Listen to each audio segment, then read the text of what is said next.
3 counties, 24 cities, working together, accomplishing more than any of us could alone.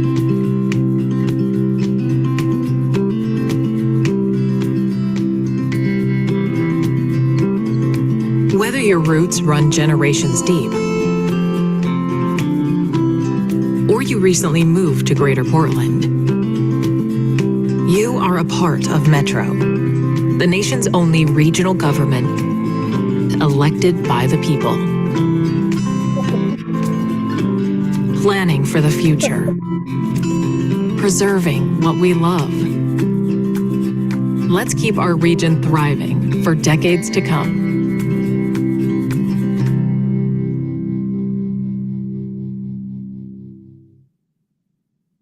I'm Laura Lepley, a Metro Park Ranger. Here at Oxbow Park, safety is our #1 priority, not only for our guests, but for our staff members. I'm at the Welcome Center and you're at the Regional Center. The council chambers are located on the 3rd floor. In the event of a fire or fire alarm, please exit through the door in the northeast corner of the room. Go down the stairway to the 2nd floor. Exit through the main entrance by the reception desk and gather in the courtyard outside that entrance. In the event of a medical or fire emergency, please call 911 and notify the security agent at the reception desk. The nearest defibrillator is mounted on the steps leading from the reception desk down to Grand Avenue. Thank you, and come visit us at Oxbow Park.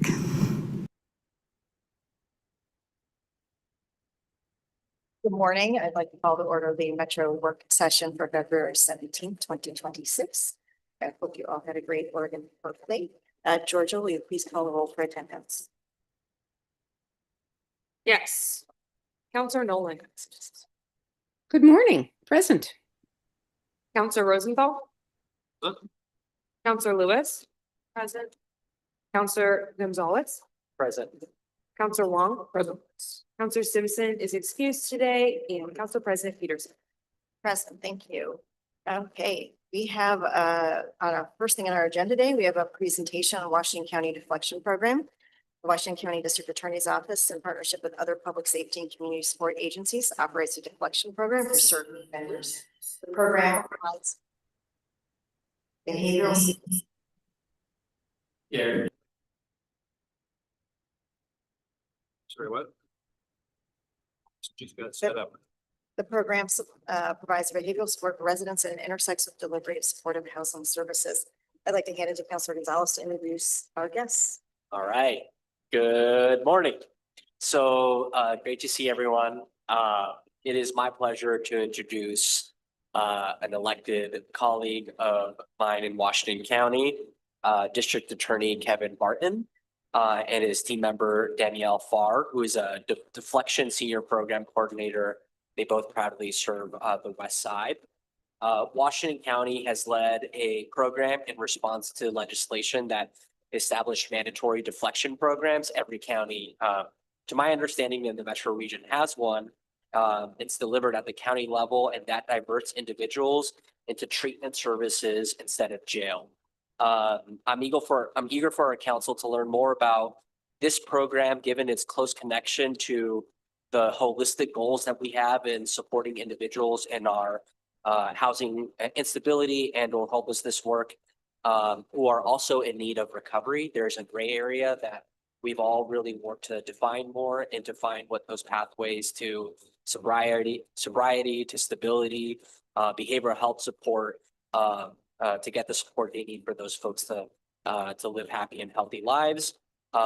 And rather than entering the criminal justice system, which creates other complications for folks down the line. So with that, I'm going to pass the mic off to District Attorney Barton.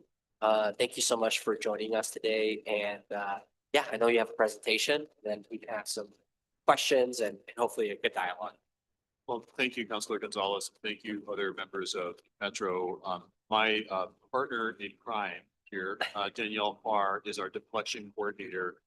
And as you're going to hear speak about our Washington County Deflection Program, we intentionally put health and human services first, because at the end of the day, this issue with substance use disorder is a public health issue. And so with that in mind, we'll turn it over to Ms. Farr, and she will kick off our Washington County presentation. Good afternoon. It's Kirsten and the rest of the Metro Council. I'm Danielle Farr, the Deflection Senior Program Coordinator. I've been with the program a little over a year now, just about 2 weeks before we went live in September. We are proud to share today our model structure and some of our early outcomes for a program that's been truly a collaborative effort between Health and Human Services, the Sheriff's Office, and our district attorney partners. Next slide. So, as Councilor Gonzalez had shared, under the Oregon Drug Intervention Plan, Oregon chose to prioritize diversion recovery over incarceration and criminal justice involvement for those struggling with substance use. Deflection looks wildly different in every county. And we plan to provide a little bit of history on how we got to the decisions that we made, how we established our program, and then what that looks like for our participants and for our partners who are collaborating with us.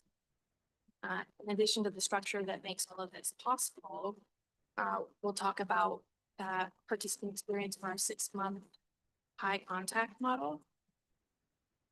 And the work that we're doing is not without some challenges. Those challenges are existing across the state. So we'll share a little bit about what's still popping up for us. And then also what's on the horizon as far as expansions for Washington County. And with that, I will turn it over to DA Barton to share a bit about how we got to where we are so far. Thank you. Next slide, please. Before I get into the slides, I do want to just take a moment to say we are so proud of our collection program, and we think it's been very, very successful so far, but we also know we have a lot of work to do. We started meeting as a county and as a community to plan deflection before House Bill 4002 was signed into law. And House Bill 4002 was one of the 2 bills that essentially created a legislative framework for counties to establish deflection programs. We started meeting because we knew the task was large in front of us, but also we were excited to get started on building this plane. And in some ways, the old expression, you build a plane as you're flying it. We felt that way the entire way through. And when we began meeting, we intentionally brought together a large group of people, who were key stakeholders who all brought something to the table. So this would be not just people from the DA's office and law enforcement, but also people from Health and Human Services, Community Corrections Department, our peers, the nonprofits that are out there doing work, and then other partners around the community at various levels of success with specialty courts and treatment programs. Because what we wanted to do was fill the original promise of ballot measure 110, which we believe was to get people engaged meaningfully with treatment. At the end of the day, that's our goal: meaningfully engage people in their treatment recovery so that they can live a more productive, healthy, and safe life, and so that our community can be productive, healthy, and safe. So the slide you see in front of you talks a little bit about the Oregon Drug Intervention Plan. And we hear a lot in the media and news about deflection. Deflection is one piece of Oregon Drug Intervention Plan, but it's not the only piece. And the reason I think that's important to note is deflection is really important for those people for whom it's a good fit, but it also isn't a good fit for every single individual out there. So what the Oregon Drug Intervention Plan does is it has 4 pathways to treatment. One of those is pre-court diversion or deflection. Think of these as off-ramps on the freeway headed toward treatment and recovery. And there's different off-ramps on that freeway or different routes that might be more appropriate for different individuals. One of those is deflection. Another is called additional discharge. Sometimes people might refer to that as a court diversion program. Another option is court-required formal supervision. That's the more traditional route someone might go through their in the criminal justice system. They're convicted of a crime. The probation officer ensures they engage in substance use evaluation and treatment. And then finally, the 4th pathway is a revocation of the probation, but still an opportunity for that person to avoid incarceration if he or she would engage in treatment. Ultimately, all of these pathways lead to expungement or no criminal record of persons. history. House Bill 4002, which as I said, is the legislative framework that created this structure. It did decriminalize the use and possession of what people commonly think of as hard drugs, fentanyl, methamphetamine, et cetera. It also did other things beyond collection that we're here to talk about today. It gave police officers and prosecutors more tools to address drug trafficking, to address those who are dealing those drugs in our community, to expand the penalties for those drug dealers. To give you that background, just to put it in context, we talk about collection, we're really just talking about one important piece of a larger thing of the legislature. Next slide, please. This slide talks a little bit about the budget issues. And of course, you need gas in the car to make the gas in the tank to make the car go. The budget is the gas in the tank. Originally, the challenge in Washington County is we didn't believe we had enough funding to really adequately ensure that we could build up the collection program as robustly as we wanted to. Happy to say that the funding levels have increased, although we still are concerned about where the funding levels might be as we move forward in the future. As you can see, our initial budget was $0.5 million. Now we have about $3.1 million. And the pie chart on the right talks a little bit about how we've allocated those funds. The key takeaway is that you can see there's a wide distribution of those funds to all the different partners that really make this program successful. And those partners are police and prosecutors, peers, and then personnel from various agencies. When I think about our collection program, even though it's really emphasizing the decriminalization or the route outside of the criminal justice system, the criminal justice system is integral to making the collection work. Think about a batter at home plate in baseball. The batter is the deflection program. We can only swing at the pitches that come across the plate. The police officers out there on the street, patrol officers who are encountering people who are using or possessing illegal substances, they're throwing the pitches to our program. They're finding these folks, they're routing them into the program. They're sometimes issuing citations or providing them information on how to enter our program. When they throw that pitch across home plate, that's what allows Ms. Farr and her team, collection team, to swing that pitch. The goal, of course, is we want as many pitches coming to us as possible. For the police officers out in the community, prosecutors who are reviewing these cases, they're essentially looking for candidates for us to put into our collection program. Next slide, please. So in our program, we started first with eligibility. Who is eligible for a program? And I'll tell you what we began our process before this law was even signed. We really had some strong debates about, well, who should be eligible for the pre-court collection program. And it was Senator Kay Lieber whose words were, start small, but dream big. That became the motto of what we did. So we started small with what we knew we could accomplish, but we always intended to expand. So, for example, we began our deflection criteria to say it was only those people who were cited with the brand new PCSU, the unclassified misdemeanor, the new crime legislature created from House Bill 4002. That was where we began, but we quickly realized we wanted to encompass more people than just that small segment. So we expanded then to include all misdemeanor CS, all misdemeanor possession of controlled substance, not just the brand new unclassified misdemeanor. That expansion occurred roughly 3 to 4 months after the program. Then about 4 or 5 months later, we decided to expand it even greater to include any form of misdemeanor PCS and anyone who also has alongside that other criminal charges, such as criminal trespass in the first or second degree. That might be people who are trespassing private property or in business or in a car, vehicle. Disorderly conduct in the second degree. This would be disruptive behavior that we might see in public. Or theft in the third degree. This would be minor shoplifting type thefts that something of value less than $100 where there's no restitution.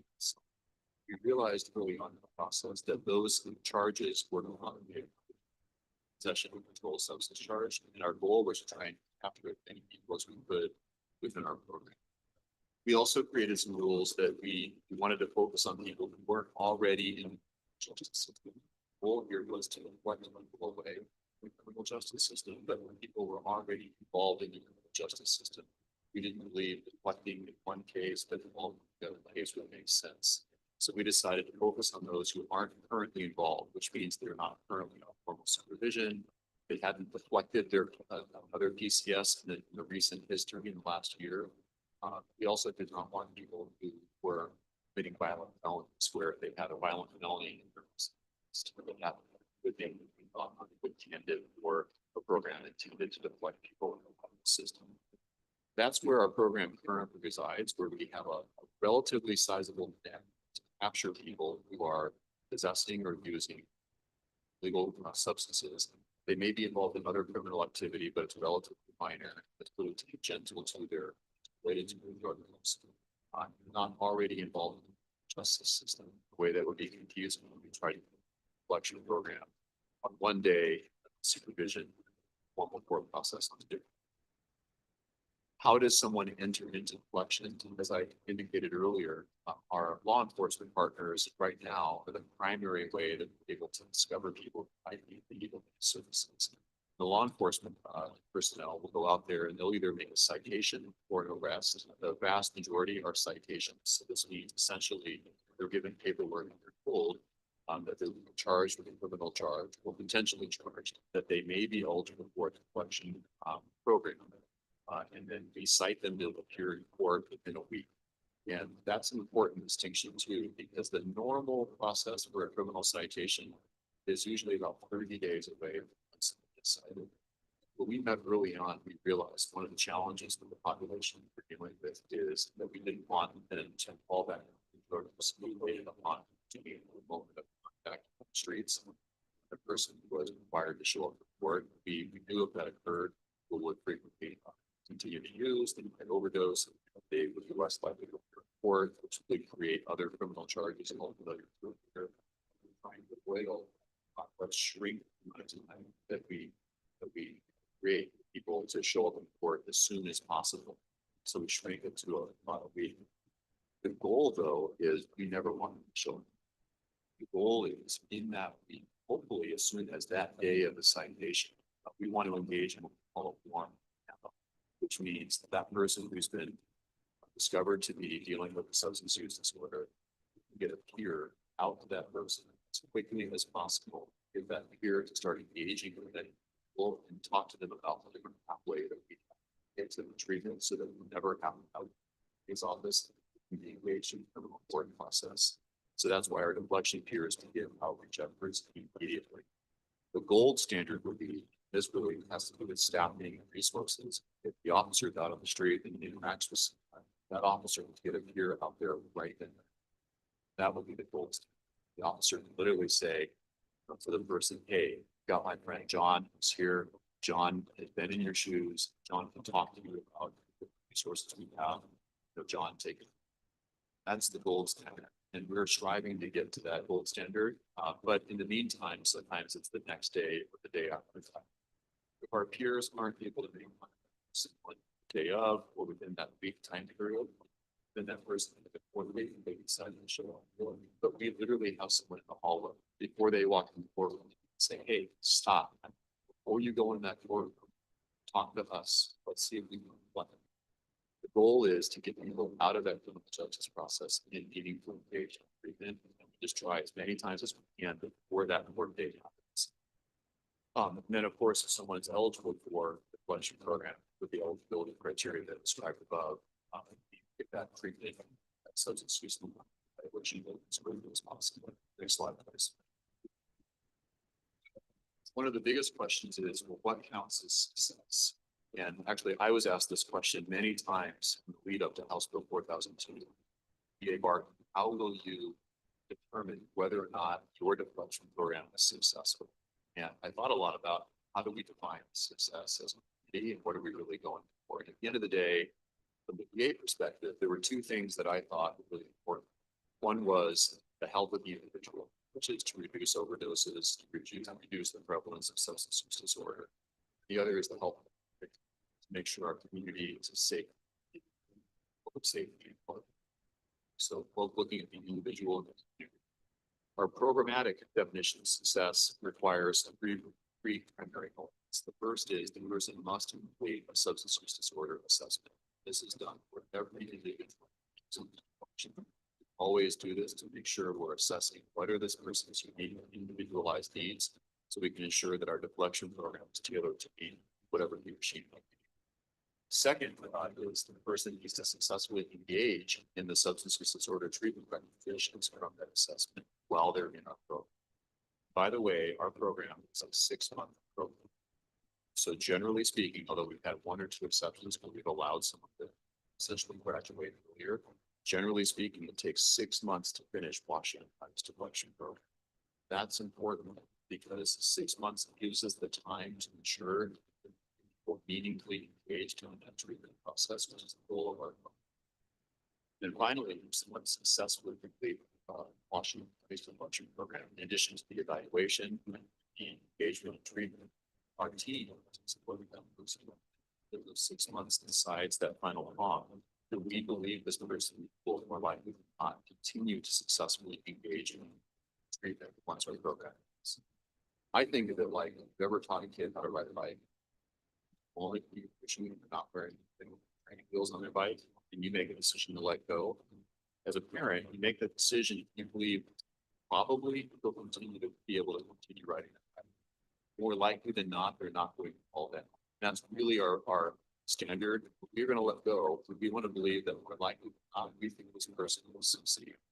We don't think they'll succeed. We won't let go of it because we're not doing them a favor, not doing anything. We'll hold on and make sure that they continue to engage in our process through other prongs before. Next slide, please. I won't speak to every single box on the slide, but this gives you an idea, team of people that are behind our program. So the top rung are the deflection planning team. This is the team that meeting that said before house. And it's the team that really came up with the overall structure for how this should be designed. The bottom half, the deflection operations team, this is the day-to-day team. Day-to-day team to make sure that our program is proceeding as designed, but also allows us the ability to adapt as the circumstances require us to do so, including, as I indicated earlier, so we've expanded our program. This team on the bottom has ensured that that expansion is successful as we hope to continue to sure this team will take the majority of that work. I don't know that it was the most important person on the team, but I think the most impactful person on that team is Danielle Barr, seated to my right, and I'm going to turn over the slide to her. She's the deflection program coordinator. Covering up the box there under 14. As you can tell, there's been a ton of investment from our community and stakeholders. This group up here has been instrumental in allowing us to have reduced friction when we identify a systems or silo issue that needs to be resolved. So being able to be nimble and proactive, but also their investment has been monumental in making sure that we can make these changes in this new experiment of a model that can be quick enough to be seen and people understood. Next slide. So the piece that excites me the most, while systems and leadership are certainly riveting, for me, I was called in because I have a heart for this work. And the participant experience really is a big part of why I think our program specifically is so helpful in providing supportive outcomes for folks. So while deflection looks very different in every county, and it keeps seeing that, in Washington County, we chose a community-based model. And that allows us to serve both our suburban and rural counties in a way that, again, is nimble and flexible and person-focused. We also elected for a high contact approach. So sometimes we're talking to people, messaging with people, seeing people multiple times a week, depending on what their needs are. And that's all with our peer delivered case management services. And again, that's for 6 months. So it's not a short-term investment. But we believe that deflection should fill gaps in care, not duplicate services that we already have. Got a great partnership with our burn providers. We have great support in Oregon. But we don't want to duplicate the things that they're already funded. So instead, we see ourselves as that connective tissue to connect to the work that our community is already doing, trust partners that we already have doing this work. And because recovery is rarely linear, this extended 6-month window and high contact model allows us to address those shifting needs for the person experiencing these new patterns. For example, a participant might need detox and shelter in month 1 or a cell phone, but medication access in month 2 as their needs start to evolve, and potentially even employment support or a longer term housing option in month 6. So those repeated contacts accepts the reality that lasting recovery rarely happens with a single intervention. So what you're seeing up there really shows that we entered Deflection with that higher intake, sometimes lasts about an hour, to really get an understanding of that person's needs. And then the peer support and engagement in services and treatment continues until they're able to complete. Using that approach, we provided over 400 referrals in just our first year, with an approximately 70% connection rate. So that means I might have said, hey, Jack, sounds like you might need some detox, cell phones, peer support, outpatient residential. There might be 5 different referrals. And we maybe get connected to 3 of those. And then their needs start to level out. So with that 70% connection rate, we believe that this model, combined with strong partnerships, it has been the key to our success.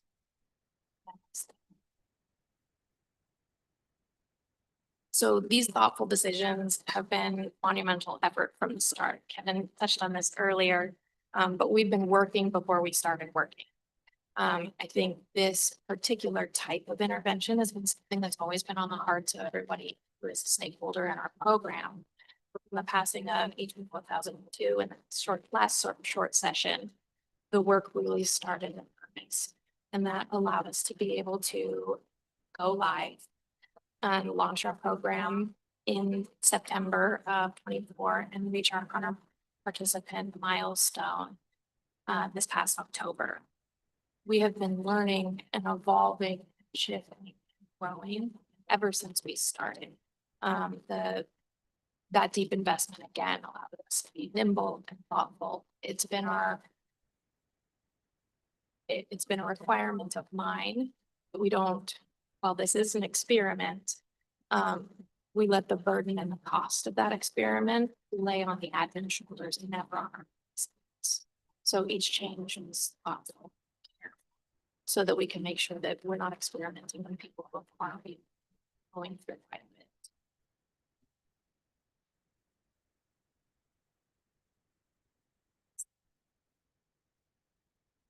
So as of early this month, we've served 120 people. We currently have 27 active participants with 38 successful completions and 59 people exiting to other programs. So this means 120 people received some sort of referral to an SUD assessment and access to other needs. 38 people, as kind of talked about earlier, have not only received those services, but they completed an ASAM and engaged in services for a sustained amount of time, to the extent that their personal provider says that this feels like a secure connection. So it's not just an introduction or a handshake, but it really is some tracks and some solid engagement into a service. And I think it's also important to reflect that those other exits, while our completions and exits ratio is right in line with where the state tends to find things, our other exits are defined as any reason they didn't fully complete our high contact program. So these folks still have Many of them completed an ACE, still had an opportunity to get services, still got a cell phone when they came in, so they can maintain contact with family members and friends or those partners. But because of our collaborative partnerships, the individuals who exit without a successful completion, they still will get some bridge services into connections to wherever they're. For a lot of those folks, it will end up being an additional discharge program. And I think that's why it's important to factor that into the whole drug intervention plan, because this is just one off ramp to a pathway towards recovery. It is one tool in the toolbox. It's not the only tool. So what we're finding from our conditional discharge partners is folks that started conditional discharge with a history of deflection are oftentimes having a much better engagement, much easier time engagement because they've already made those achievements. Even if they didn't get all the year, 6 months.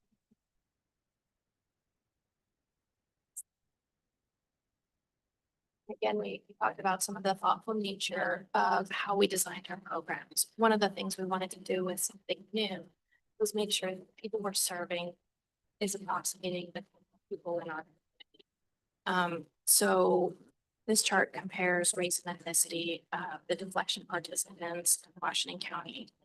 This is population 18 and over, so we're only serving 18 and over. The blue bar, the first bar, is the underlying population for Washington County, and the breakdown for our entire adult community. And the red bar, second bar, represents our deflection participants. A couple of things to know about this chart is these are not mutually exclusive, so people can belong to more than one category. They're also self-reported characteristics, rather than being identified externally by some sort of visual cues. We look at these data to make sure that we're not seeing evidence of disproportionality. And at this point, they don't suggest that. It does appear that we are serving the population of our community, which was heartening. We'll note that it's a small sample size, so we can't extrapolate too much or hang our hat too much concretely on anything, but it certainly is for our first year a good indication of getting the results that we anticipate. So like other programs across the state, we're finding that the population that we're serving in deflection is experiencing a variety of access and support needs. Nearly 3 in 4 are experiencing some sort of homelessness. They enter our program, including couch surfing or staying temporarily with friends and family. Of the participants who are experiencing homelessness, 38% are unsheltered, 25% report that they've experienced an overdose before and had experienced an overdose before, and nearly 1 in 3 report that this is their first time. I think it's important to know that what our intent to do with this program is offer an opportunity to avoid further complications of substance use. But I think it's important to know that our folks have already experienced a lot of complications. And it's different for every individual that we're serving. So I think that's another reason why we have our high contact model, because as you get to know people, build trust and build relationships, you often get the opportunity to uncover some of those more layers of needs and service opportunities. In addition to the vulnerability, I want to highlight that participants are seeing this in a positive way. So next to it is one of those word clouds. We anonymize some quotes periodically throughout their deflection episode. And this is a word cloud from those quotes from our participants. So these are the things and the concepts that are coming to them as they participate with this. I ran over it quickly, but I want to highlight again that what we're seeing with folks is about 1 in 3 have never participated in treatment. And this is not because this is a generally 18-year-old population. Our population is a pretty wide range of age. We have a community that access to treatment is available due to Oregon Health Plan. We've reduced a lot of these burdens and barriers. But for whatever reason, this population, 1 in 3, have never actually engaged in services before. And with our program, we will at least get that reduction, maybe reduce some fear. Even if that person isn't one of our completion candidates, they will have at least an initiation to engage in service.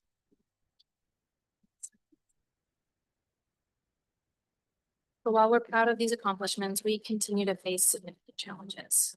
The most pressing is maintaining contact with a vulnerable population. So loss of connection is the leading cause of program exits or referrals that don't result in intakes. So the referrals that were identified by law enforcement or DA's office, but we don't get a chance to connect with them. It's because in that 7 days, their phone number didn't work, or we didn't provide an accurate phone number to law enforcement. We didn't show up to that court date and we weren't able to meet them in the hallway. All of those are missed opportunities in our book. I will also note that public interest has both been a resource, but a responsibility. It's helped us build an intense network of partners because people are excited and enthusiastic about the work. We have over 30 MOUs in place already.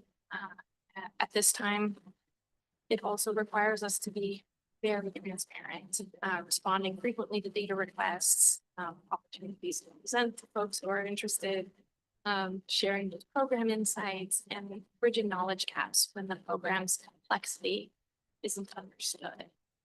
So that can be a big weight and can sometimes be a barrier to moving as rapidly as we want to discern.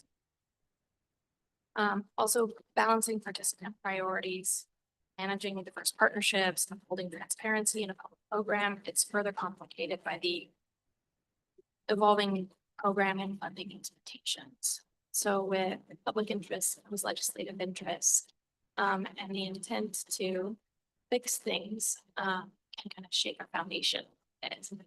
Change the data we have to collect, how we manage our services. So we've worked hard to scale quickly while remaining transparent. In the leaner service landscape that we anticipate as our funding reduces, and as our CCO funding reduces, we're going to continue to have to be strategic and deliberate about how we invest our own resources. Our current concerns include the reduced burn funding and the shift in collection funding models that can add to pressure to models that prioritize some of this quantity over quality. Our high TAP model is administratively challenging. It requires a lot of investment. And so to have to reduce that just to stay afloat and be so we have additional challenges. Great points that you spawned.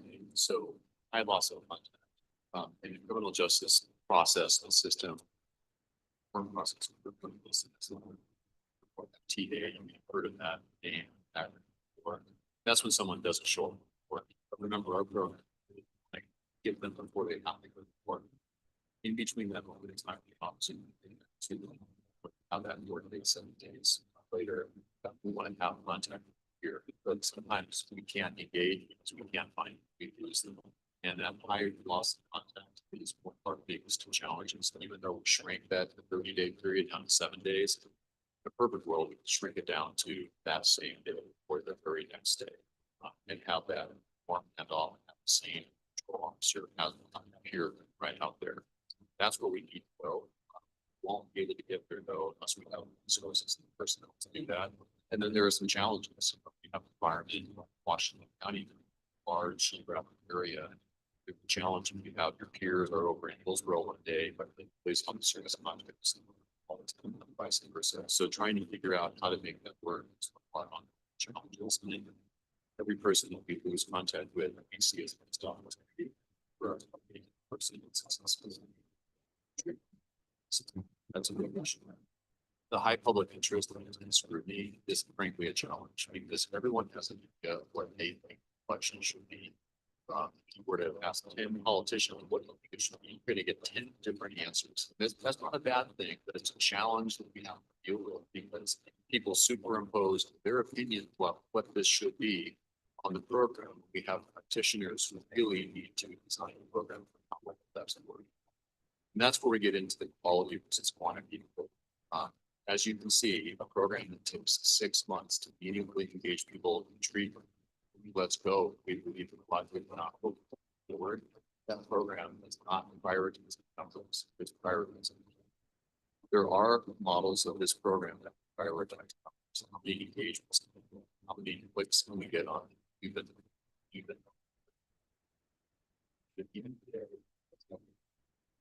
and the goal here is to meaningfully engage people in treatment so they can move their lives and they can be safer, community can be safer. Is a high deflection number the best metric to gauge success, or is it single? We believe it's. But the funding model for deflection moving forward in the future, the funding model of our decisions given us does place significant emphasis on the quantity and less emphasis on quality. Quantity certainly has a place because if you have a program that only serves one person, 5 people, 10 people, that's not a good use of your resource. But we don't really want to shoot all people so that it means those goals.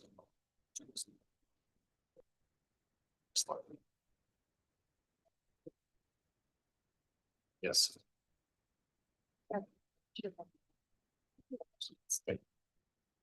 Oh, I know it was just to illustrate uphill battle. You're not gonna love this.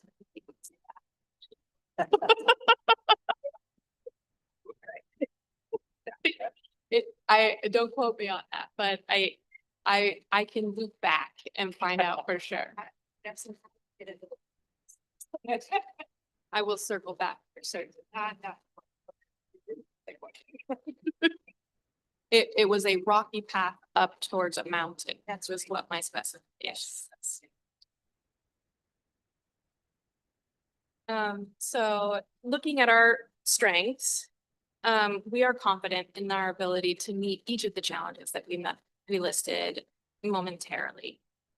We are blessed to have strong stakeholder support. So the investment, the partnership, it is an honor to be able to sit as a person from behavioral health, but also a person in long-term recovery next to our DA and have this like shared catalyzing force of understanding this whole picture. So that strong stakeholder support means our name is on everything and we are invested in making sure this works out well for our participants, but also for our community. And I think that that has meant the world in making sure that we're willing to move each of those mountains along the rocky path to make sure that we can figure all the little things that can make things like a new program so cumbersome.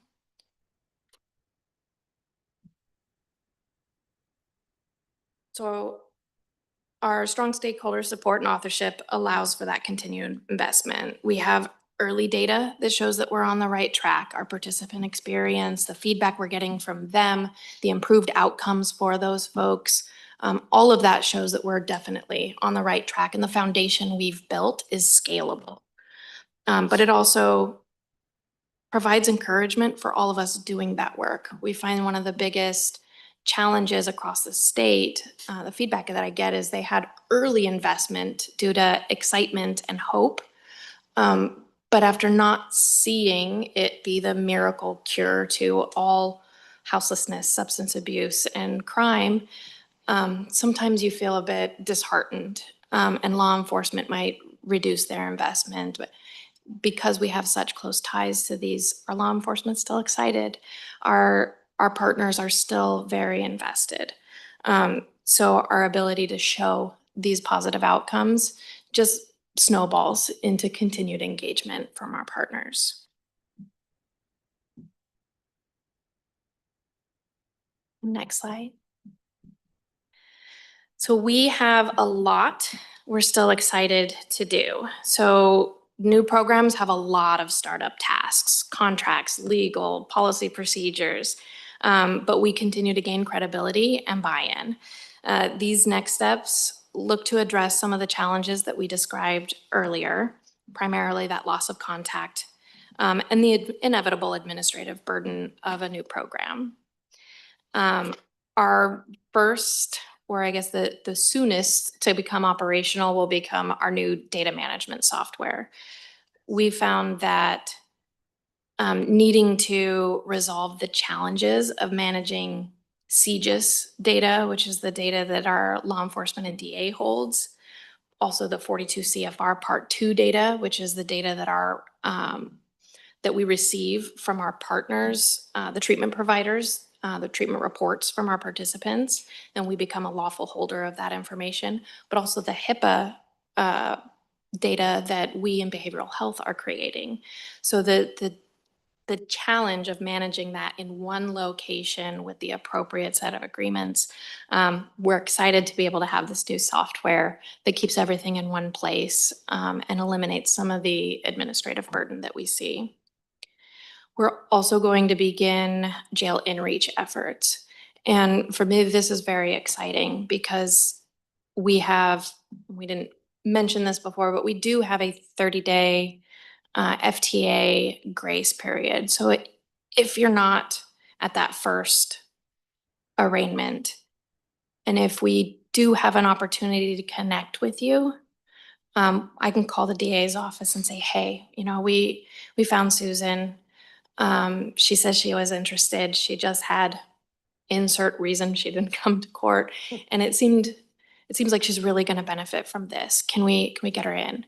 The answer is going to be yes, as long as she's within that 30-day window. And what we're finding is with those FTA warrants, we have the opportunity to just meet people there and say, hey, now that you have a place to sit and we're dry, how about we do this deflection intake paperwork and just exit this jail? We'll walk out with you. So we're looking to implement that shortly. Again, lots of bits and pieces to work out, but we're excited about it. We are also looking to implement contingency management supports. And contingency management, it's a behavioral health term, but what it means is incentives.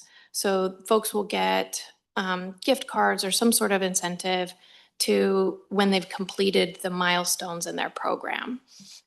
And the rationale for this is when you're actively using substances, your relationship with immediate gratification is really intense. And if I tell you, hey, if you do these things, you're going to complete deflection in 6 months. While we know that's a great thing, it's hard to hold on to that for 6 months.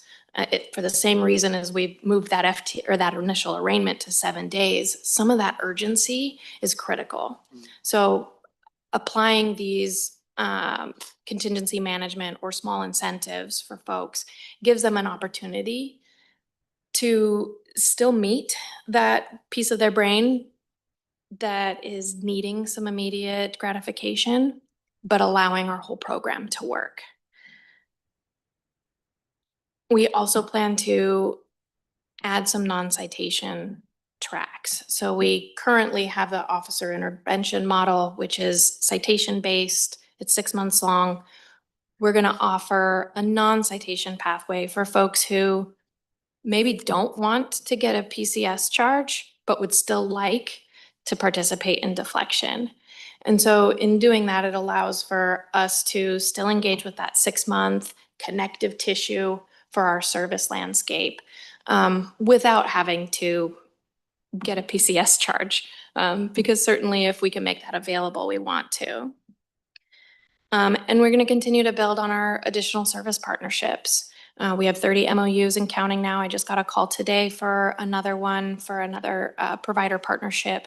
So having those partnerships allows us to share that information, allows our participants to have a much greater choice of who they go to see service with.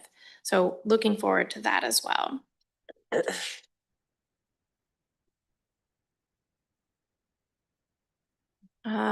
Yeah, our last slide. So Deflection for us, it's an initiative with high visibility and even higher expectations. We are committed to learning from our data and building a sustainable program that truly changes lives. I appreciate your time and your interest in our program. We're really excited about it. And I'm open to answering any questions that you have. And before we do questions, I wanted to offer, we mentioned that when the officer's out there on scene and may give someone a citation, how we want to connect them to the peer services as soon as possible. We have just examples of the notice that we provide. It's both in English and in Spanish, and I'm happy to make these available if you'd like to take a look, just so you can get a sense of what might someone receive on scene. Then I want to just say a final comment from me. While our program is uniquely ours in Washington County, we built it from the ground up. We begged, borrowed, and stealed pieces from other programs around the nation that have proven to work. So it's not an experimental program. It's using component pieces that we know work from proven models, from proven specialty courts and treatment programs, drug courts, recovery courts, the law enforcement assisted diversion lead model that Marion County currently uses, that Portland, Multnomah County once used for a year or two here, that Seattle pioneered. All of these things from both here locally, but nationwide, we picked and chose what we thought would work in Washington County well, and that's what created our program. And we're very excited moving forward because we think it's a really proven model that will yield some very strong and powerful dividends. And we'd love to answer any questions you might have. Thank you. A lot. You did a lot of work to get yourself up to this point, so thank you. Having attended the graduations at Clackamas County as chair of Clackamas County, I can tell you it's real. The emotions, the amount of joy of success of getting to the completion of that program is amazing. So thank you for that hard work. We got Councilor Huang and then Lewis. Great, thank you, Madam President, and thank you, DA Fortin, and for all the hard work and this describing this amazing program. Really excited for it. In my younger days, I actually clerked at the Clackamas DA's office, working for President Peterson when she was county chair there. I don't know if I knew that. Wow. Yeah. Wow. And I remember a lot of our cases where we diverted folks that had citations or were arrested for driving under the influence or DUIs, and we had a diversion program there. And I'm wondering how this program kind of intersects with the DUI diversion program, if you have that in Washington County. And I feel like it's really important because I think if people are under influence, that's when they're driving. That's probably when they have the most danger to public safety. So I notice also that this program doesn't include folks that were accused of driving under the influence. And are they separate programs? And if they're arrested while driving under the influence, do they pick between the two, or is that a separate thing? I guess what is kind of the intersection with the driving under influence, which also includes drugs, but drugs and alcohol in this program, which is mainly just drugs. So. Right. No, thank you for the question, Councilor. So the answer is driving under the influence, drug use that's connected to driving under the influence is handled entirely separately. So if someone is under the influence while driving, they're committing a different crime, driving under the influence, that crime, that will be prosecuted in the more traditional way, which does include a diversionary opportunity in the court process. And that's probably the diversion program that most people are commonly familiar with, DUII diversion. There's different rules about when someone may or may not be eligible for DUII diversion, but if they're eligible by statute, they would proceed forward with that court diversion. And if they're not eligible by statute, or if they try to do the court diversion and are not successful, then it would be a more traditional DUII prosecution. However, I do believe that a successful drug diversion deflection program, which is what we're here talking about today, of course, a successful deflection program will yield positive benefits and reduce the number of people that are driving under the influence. Because if you think about it, we're just trying to engage with someone that has a substance use disorder. And if we wait and to do that engagement for when they're pulled over by a police officer while driving a car, that might route them in the more traditional DUI diversion or court process. But if we can engage with that person before they get in the car or while they're not in the car, while they're still using or possessing, then we've really diverted them away from, or deflected them, I should say, away from the more traditional process for the crime they haven't yet committed or the crime that they weren't caught committing. And we can get them that meaningful engagement and treatment. So there's a connectivity there. But to answer your specific question, if someone's driving a vehicle well under the influence to a noticeable and perceptible degree, which is the court standard, then they will be prosecuted in the more traditional court diversion or court prosecution process.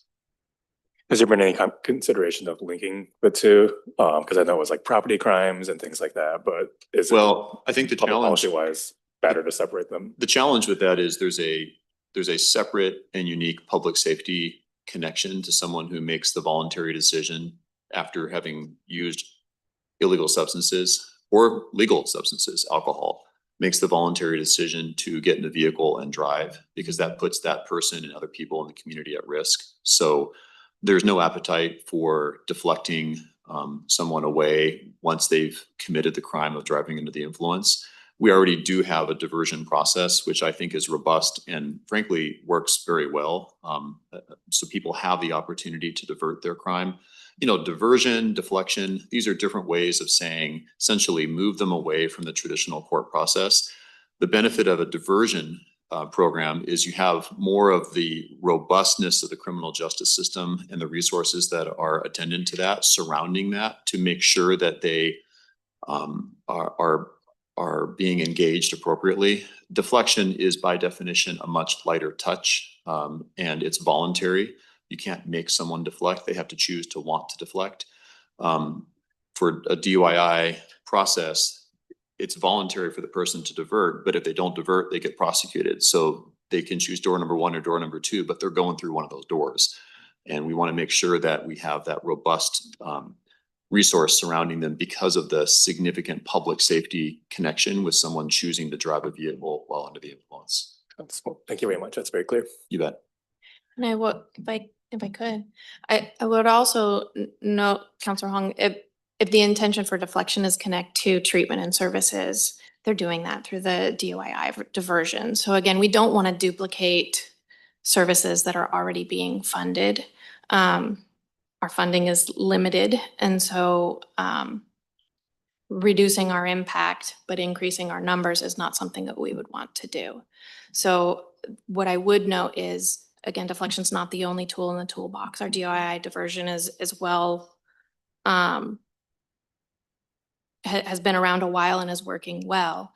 And if they have a support there, we wouldn't want to undermine that or complicate it in any way. Councilor Lewis. Sure, thank you so much. Thanks for joining us today.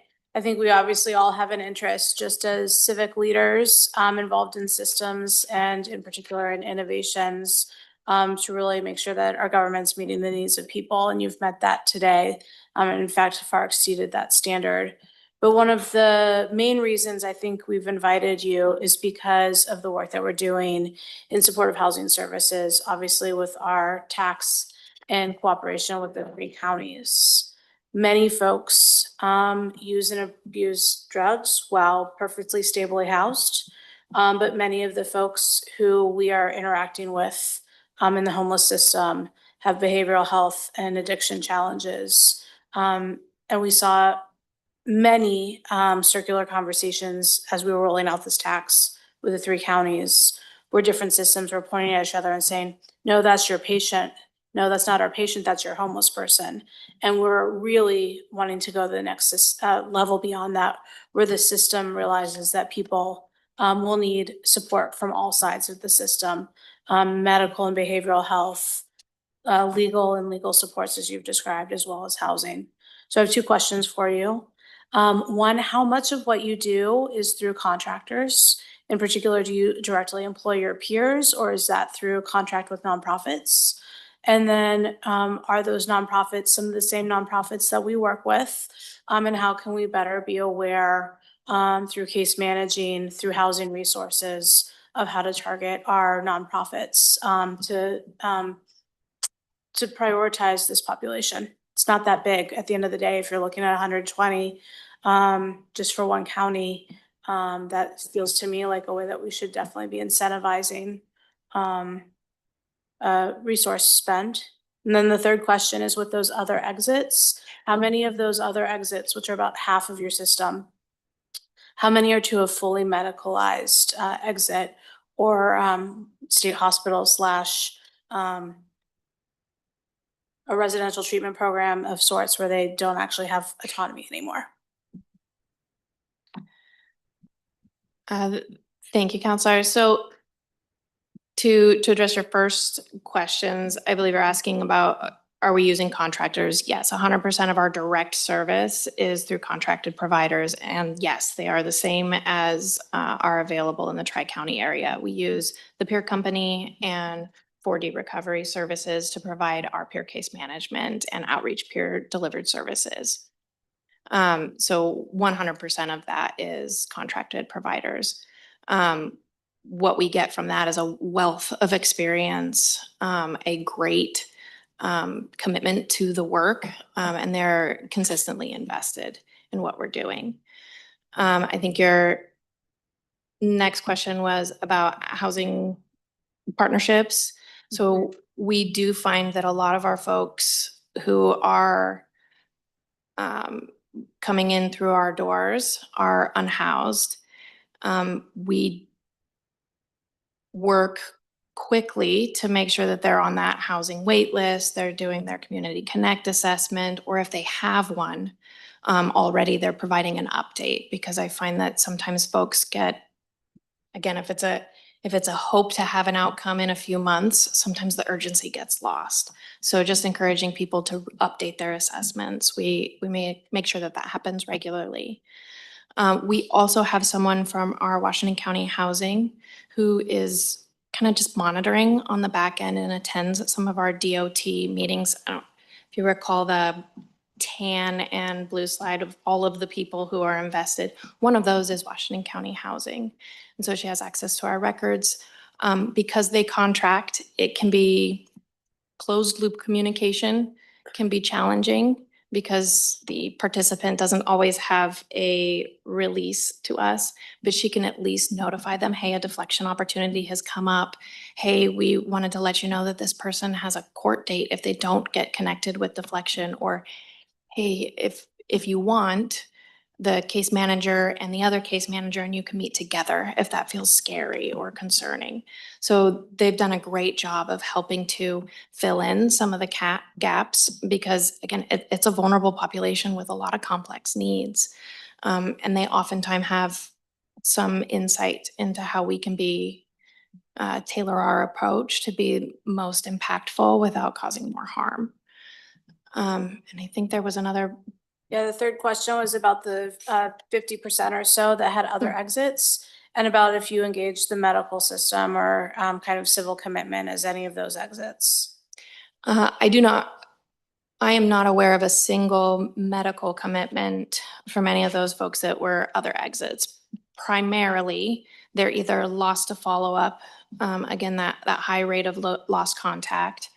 So we don't know. I can't say that they didn't end up in residential care, but I can tell you we did not make a referral to any sort of civil commitment. I will also note that many of our other exits are folks that got partway down the scale, but maybe had another crime. I think DUI has come up, and they're able to get transitioned into the conditional discharge program. So that expungement is still fully on the table. They're not going to necessarily take that charge with them so long as they finish the work that they started. They just didn't get it done in that 6 months. I think one of the things that we've been talking about with housing the most is a lot of our folks are on wait lists, and if they don't have a significant criminal history, it would be quite a shame to exit the program with one. So that's why housing and us are working so closely, because we have the same goal of making sure to eliminate future barriers and give an on-ramp to success. Let me jump in too. So I think what I love about your question is it speaks to the interconnectivity of the issues and the challenges that we're dealing with. You have the substance use disorder challenges, you have the housing challenges, the mental health challenges, and so often we're dealing with one, two, or all three at once with individuals. Of course, civil commitment on its face is really only addressing the mental health challenges, and it's whether someone's a danger to themselves or others, and has historically in Oregon been a very high standard. So someone who's exiting our deflection program in the other exit category wouldn't necessarily be exiting into a civil commitment process, because that would require a different standard of, are they a danger to themselves or others? And their involvement in deflection wouldn't really have any bearing on whether they're a danger to themselves or others. But it does get to this interconnectivity challenge that we're dealing with. And on that issue, I think it's important to, in my opinion, to remember what is deflection here to accomplish, and when is deflection the right tool, and when is there a different tool that might be a better tool to accomplish. So if someone has a high needs when it comes to mental health issues, my suggestion would be deflection may not be the best program for that individual. If someone's in deflection and while they're in that process, they commit other crimes that implicate public safety concerns, like driving while intoxicated, or a violent crime, or other property crimes, deflection may not be the best tool for that person as well. It might be the conditional discharge program, or a more traditional prosecution with probationary supervision for that individual. I do think, however, there is another tool out there that doesn't exist in Oregon that I would love to create. And that tool is a homeless specialty court program. There are homeless specialty court programs elsewhere in the nation. San Diego has a really good example of that. And it speaks to that tie-in that we all recognize exists, people who are struggling with houselessness, and then there's some interconnectivity with the criminal justice system, usually lower level public order type crimes. Does the criminal justice system really need to prosecute someone for a trespass, or a disorderly conduct, or a low-level theft?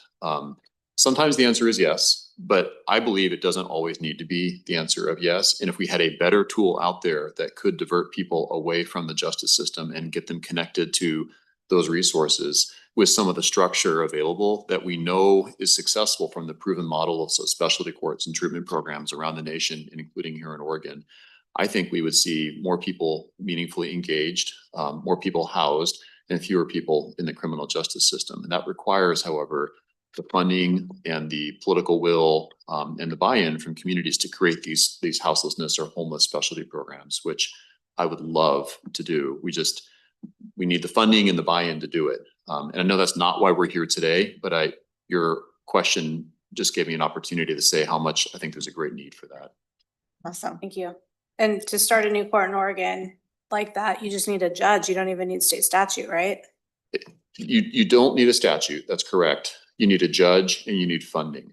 And it takes a while. So for example, we started in Washington County a veterans treatment court program, which is built on a traditional drug court model, but it's for service veterans who've been honorably discharged when there's a connection between their military service and their criminal behavior. So it might be someone, for example, who was injured while overseas in service and then developed a drug habit and then has committed crimes connected to that substance use disorder. And we've seen tremendous success with our veterans treatment court program, but it took probably 3 years to get it off the ground, to get the funding.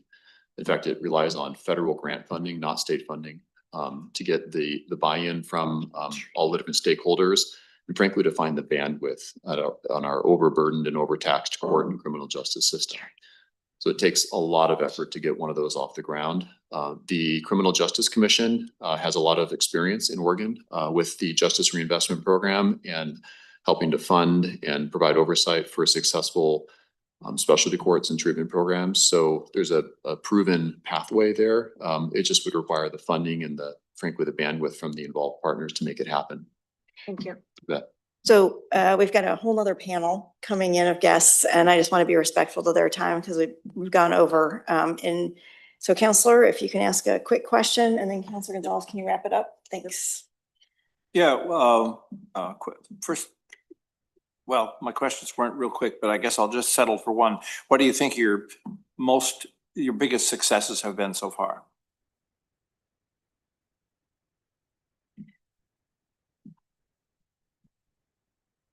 They're individual, I can tell. Councilor Rosenthal, that's my favorite and least favorite question. I would say the one that is probably the best to show what we've done and what we've built, our proof of concept occurred just in this past couple of months. So we had our goals have been to be able to serve our community well. And that means everyone, and that means holistically.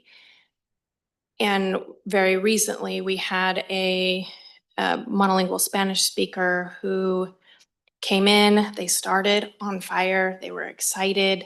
We have a Spanish speaking outreach peer who does all services in Spanish.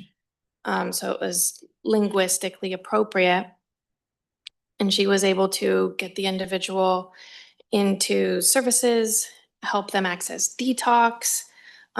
And then when outpatient was not identified as the correct space for them, she drove them out to Central Oregon to get into residential treatment, which was a heavy lift, but super important because putting someone on a bus or a taxi, that's just a hard thing, a hard bridge to connect.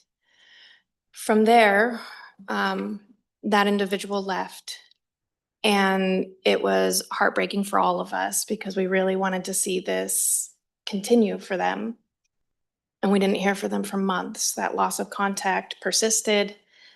We tried all of our outreach attempts. We did everything that we said we would do, and still nothing. And so in our last day of administrative review, it was expected that the individual would exit. But our diligent outreach peer tried one last time and got a hold of them and was able to get them into treatment that day. They were not exited. They are still in treatment. They are on track for graduation. And that person was just beside themselves saying, thank you for not giving up on me like I give up on me, even when I ghosted.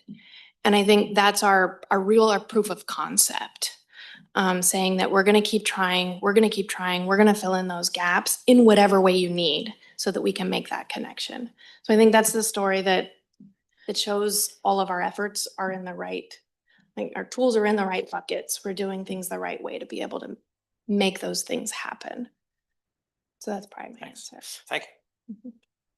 Thank you. Councilor, wrap Thanks. it up. I'm gonna wrap us up. I do have some questions, but I'll send them in writing, and maybe we can follow up, just because I think this council is really focused on this next step of the supportive housing services measure, where we're trying to really regionalize oversight and integration with multiple systems. And I think that there's such a strong overlap with the people that we're trying to care for and not give up on. I really love that story, Danielle. And I think another from your slide, there was that like high public interest arrow, high public scrutiny. I think the criminal justice system and the homeless services system is under a lot of scrutiny, obviously. And I mean, you could be online, you can be in the radio, you can be in the TV to just see how people feel about the system and the work that we're not doing. And a lot of the feelings that I think people have around Measure 110, and also a lot of the things that we've done since then to try and live out those values. So I'm very grateful that you came to present to us today, because you're showing us again that overlap and that integration. And one of my goals is, because we know that of the thousands of people that are living outside that have some kind of substance abuse or opioid abuse disorder that are living in the region, those are folks with high acuity with a lot of needs. And we have to acknowledge that those will be high cost interventions, and kind of just get comfortable with that. Especially if, the pressure from the public is to serve these people, not just a merry-go-round of shelters and things like that, right? So I love your point, DA Barton, about our goal here should be true commitment to treatment and recovery so folks can move on. And that's the goal that we have. So very grateful for your time today, and we sincerely appreciate the work that you're doing in Washington County. Thank you. Thank you all. Yeah. Thank you. Great. Looking forward to seeing you again, and I'm encourage you to obviously be watching the new governance committee that we have for supportive housing services, because public safety has been invited to the table to make sure that we are broadening the partnerships. That's great. We're excited about the opportunity. So thank you. Thank you. Great. Thank you President so much for your Peterson, hard work. yeah, I know that when we have other electeds come in, we sometimes try and take a group photo. Would you be open to that? Be fine. Okay, great. Where would you like it, in front? Well, like, yeah, let's do it on the screen. And if we could put their first slide up that just shows what they're presenting on, I think would be sweet. Why And not? then where should I put just some Oh, paperwork? yeah, Might even answer some of your questions. The council, we can ask Georgia to help. Okay. Doesn't matter then. This camera's not working. Okay. It's not taking a picture of my. Yeah, I guess someone needs to take this. Stephen, you want to help us out?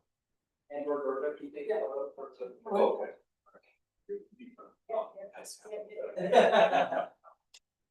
We get closer together. Otherwise, we're not gonna get every. So. Is Miss sit right here? I will call you up in a second. Yeah. Thank you. Okay, sorry, I'm gonna go. with the camera. Oh, yeah. Okay, sorry. Oh, you do everything. You did great. Oh, sorry. Okay, 1, 2, 3. That was awesome. Okay, one more as well here. Two. Yes, thank you. I'll call you guys in like 2 days. Maybe 1 day. Oh, it's done.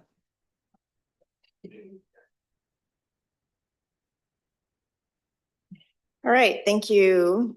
We'll move on to our next agenda item, which is the 1-year update on Metro Film and TV Access Resolution. Number 25-5475, which was already passed and we've been working on, just to clarify.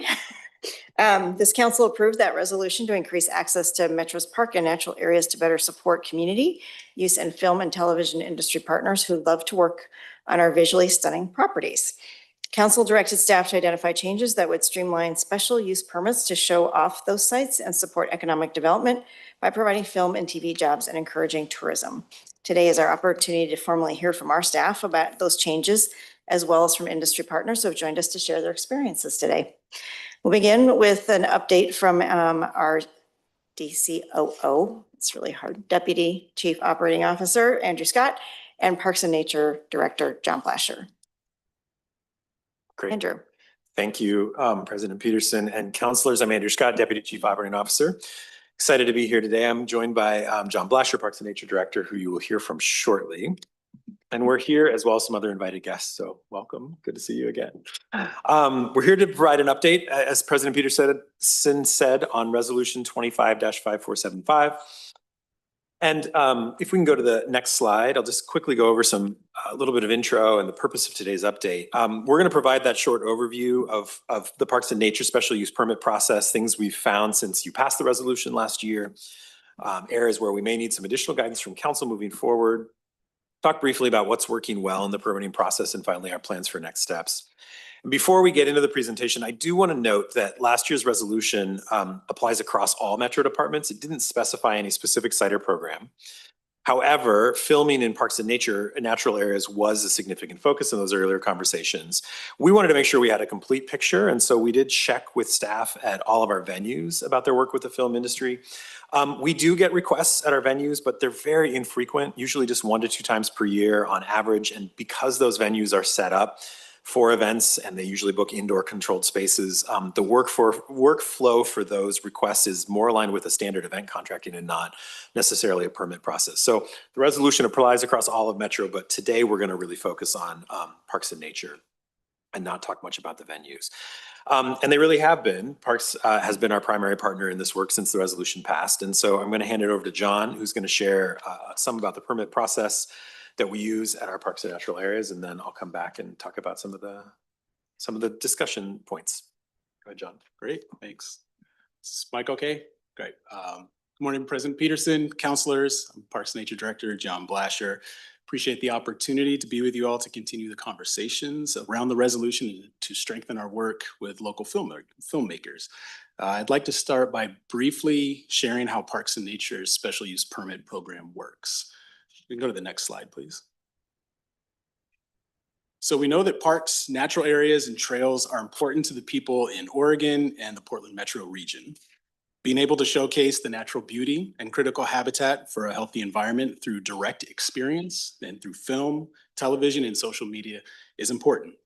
In an updated Commission 2022 economic analysis, they found that outdoor recreation in Oregon supports $16 billion in spending, which also supported 192,000 full-time and part-time jobs in Oregon, which is associated with about $8.2 billion in wages. In Metro's Parks and Nature portfolio, special use permits, or SUPs, provide temporary conditional approval for activities that fall outside typical day-to-day park use. Anything from classes and sporting events to weddings or commercial film shoots. There's no cost to apply, and we generally ask for applications anywhere from 30 to 365 days in advance.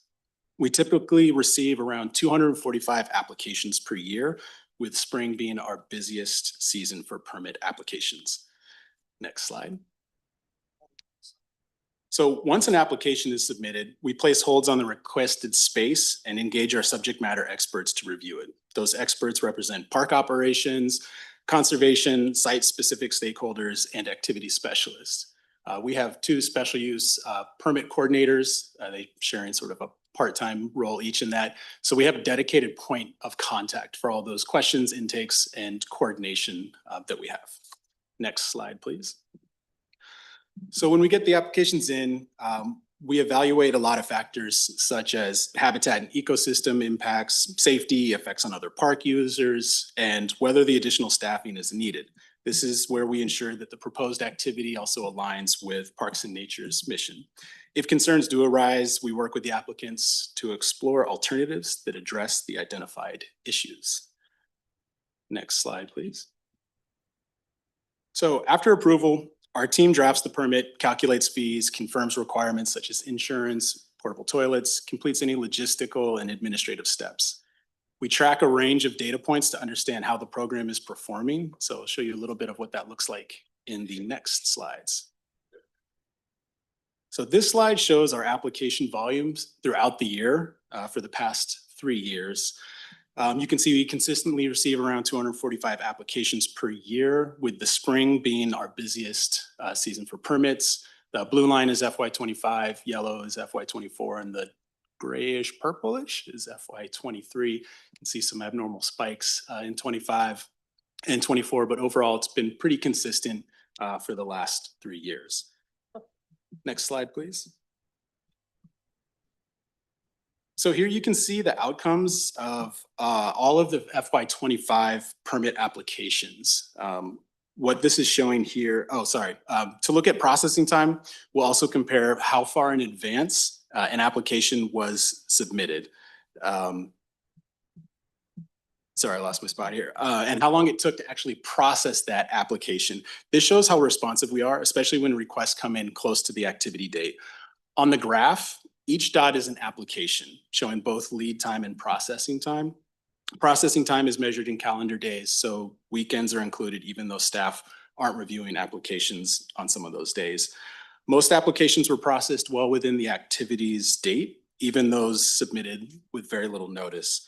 Processing times remained low. In 2025, we had a median processing time of 23 days. And just remind that once this is just the application and processing time, generally we hold the space in the event and just work to get confirmed details. Next slide. So this is showing a little bit of a breakdown of the application outcomes.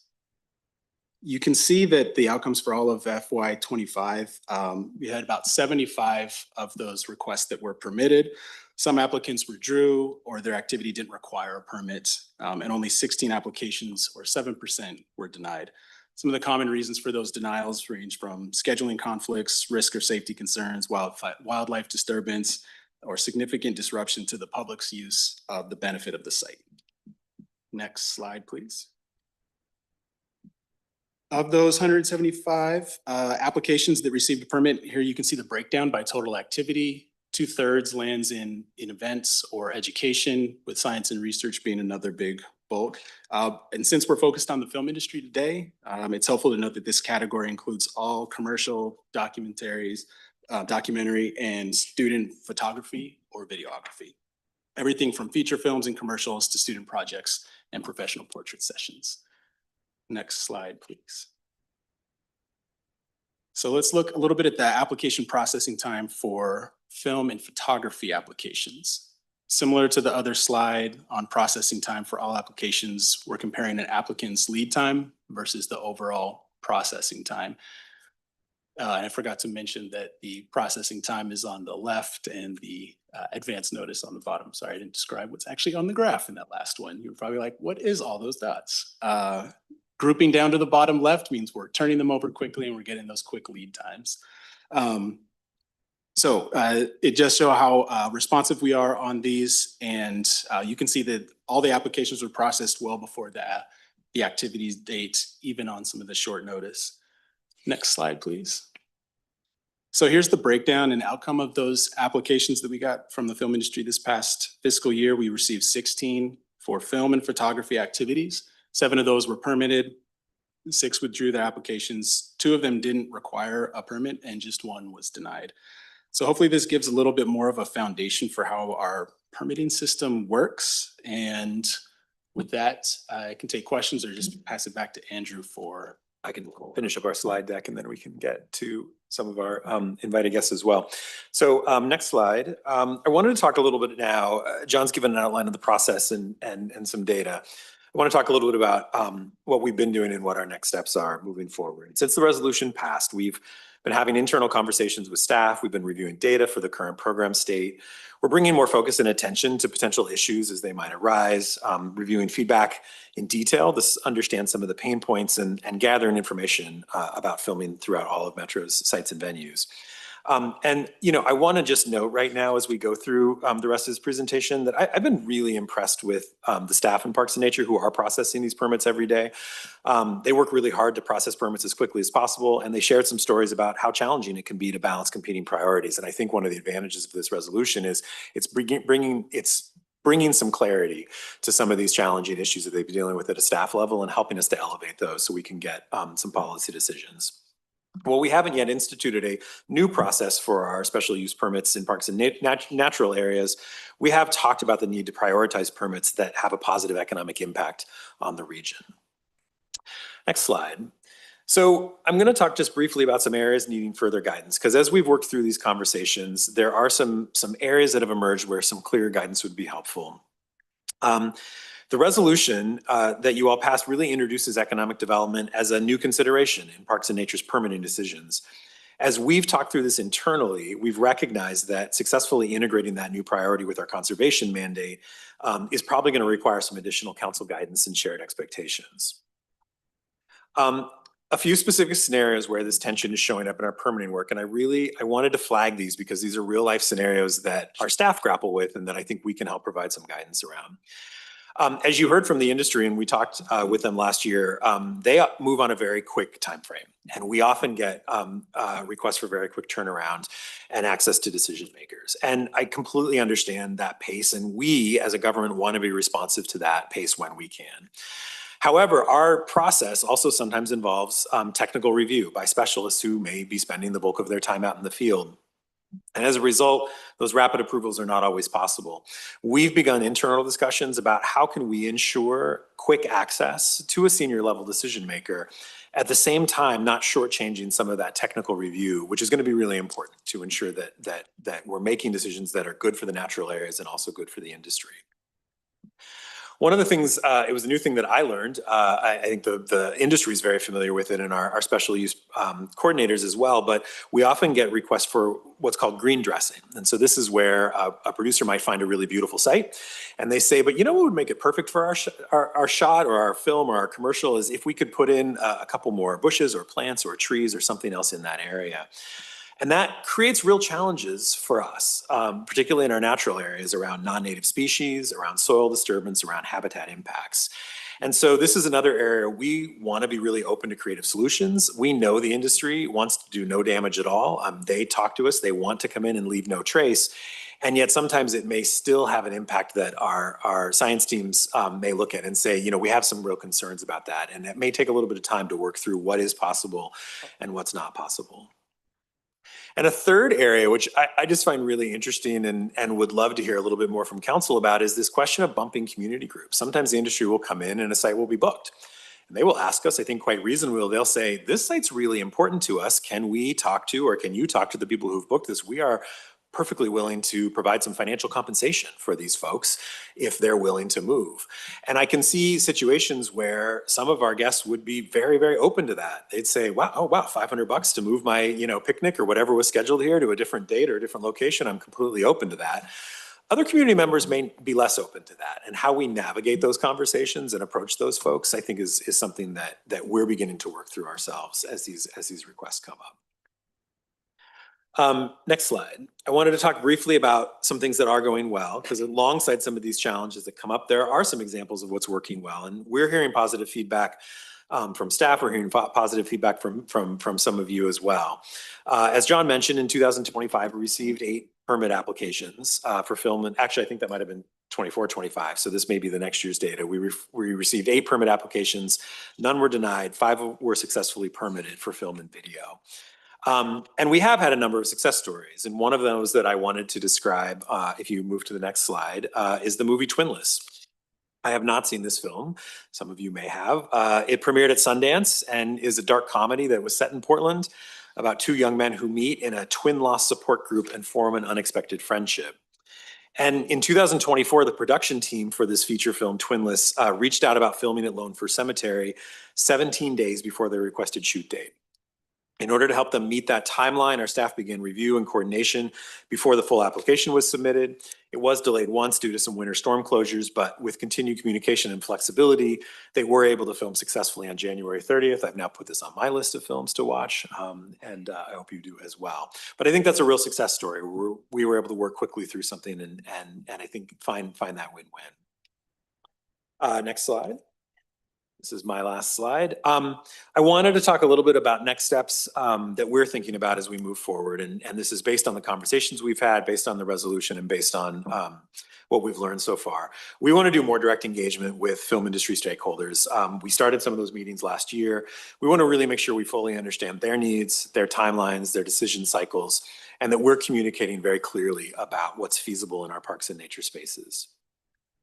We want to begin and continue some of the change design work that's going on, identifying, designing, and implementing process improvements based on what we've learned about this process, including areas where clear guidance or tools could help smooth the experience for filmmakers and staff. And even though she wasn't able to join us today, I did want to give a shout out to Anna Nandahali. She's one of our special use permit coordinators. She's been doing this for a few years. Wasn't able to join us today, but she's been involved in this process for a while. She completed Metro's process improvement training years ago when she was up at the zoo. And in my conversations with Anna, she really brings that process improvement lens to this work, and she's constantly looking for ways to improve and was immediately open to this conversation about how can we speed things up, how can we give access to decision makers, and how can we make the process better. So I really want to lean on her expertise as we move through this process as well. As I mentioned earlier, we may need to return to council. If implementing these improvements to the process requires additional direction or discussion, whether it's in a work session or just individual conversations, I want to make sure we're implementing and on the same page. And And again, seeking clearer guidance on balancing some of those conservation and economic development goals. I think that, you know, the hope here is that we can meet all of these, provide that economic development benefit, and not have any negative impact on our natural areas. I think there may be some gray areas in there where there may be an impact, and yet there's still a huge an impact to the natural area and a huge economic development impact. And getting a little bit more guidance from council about where, as staff, we draw that line will be really helpful as well. So as I mentioned, our shared goal is to support film and the economic benefits it brings to the region while continuing to protect the parks and natural areas that our voters have entrusted us to steward. With that, I'm done. I think the last slide is just a thank you, and I'll turn it back over to President Peterson. Yeah, Great. thanks. I'm going to turn it over to Councilor Huang in a second, but I just wanted to do a time check. I don't think we're going to get through all of the staff questions today based on we still have a conversation with our guests and a video and possible conversation. So I just want to note that we have about 30 minutes to kind of finalize this up. So I'm going to turn it over to Deputy Council President Huang for the rest of this, because he initiated a lot of this work Councilor Lewis. along with Councilor Lewis. So thank you. Great, thank you, Madam President. And I see Michelle from OMPA in the waiting room. If you could promote her, please. Great, well, thank you, Andrew, for all the work, and John for really taking this resolution to heart. You know, we've been having a lot of conversation around economic development over the last weeks and months, and I think this is part of that. I think the film industry here in Portland and in Oregon can be a major piece of our economy. I think, John, you said there was 192,000 jobs, was that right, that are impacted by the film industry. So I think finding our place in that and how we can support is really critical. And I think our partners for being here. And, we're just really excited to have this progress in our resolution, and also from our sponsorship for Portland Panorama last year. Hopefully we can do something again this year. But just, whatever we can do to support this industry while balancing kind of our ecological goals. But before we get the questions and comments from council, our representative from the film industry made a few quick videos that we'd like to play. And maybe we won't play the 6-minute video, but I think you should do this. okay, we'll do the 6. So we'll turn those on, and then we'll have some time with question and answer with our panel. So my name's Crofton Dyack, and I work as a location scout here in Oregon. And my direction from the producer was that I had to find a beautiful, old growth, forested, stunning river and have it be close to Portland. And what came to mind immediately is Oxbow Park, that's run by Metro. And in the past, sometimes when I attempted to permit with Metro, the permit would take so long that the production would have to go to a different location, even though it was our first location. So now with this new permit process with Metro, I can easily get a permit in a really expedited amount of time, which helps production throughout Oregon. It's amazing. And they couldn't have been more helpful. The permit process was so streamlined and so successful and very timely, because I had very limited time to get the permit, and I got the permit right away. And we were able to shoot this great commercial in the Sandy River on the banks of Oxbow Park. And I can't thank the people that are involved with this process enough. It's another day in the river out here. The Northwest is known for apples, potatoes, wheat, cherries. Very nice fish out here, very friendly, lovely fish.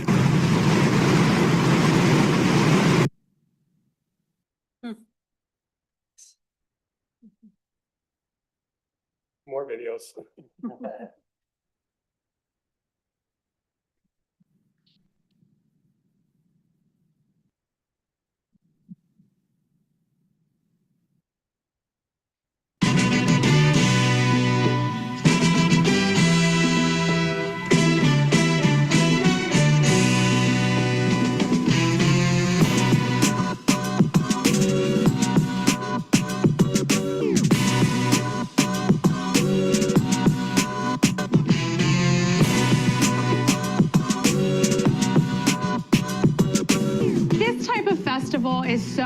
incredibly important because it's made by artists for artists. It also has an incredibly huge economic development portion for the city. And we have over 58 international filmmakers that are staying in Portland, eating in Portland, shopping in Portland. Is everyone excited for the Oregon premiere of Trash Baby?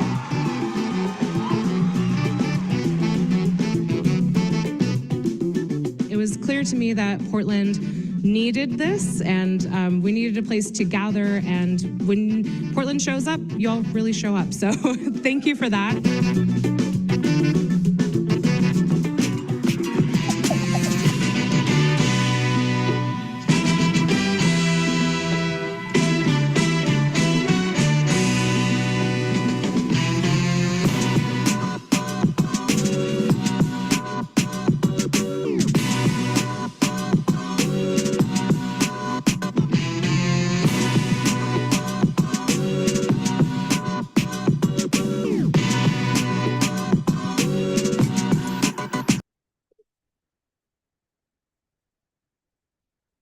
Keep them coming. I think there's one more, right? Okay, we got one more.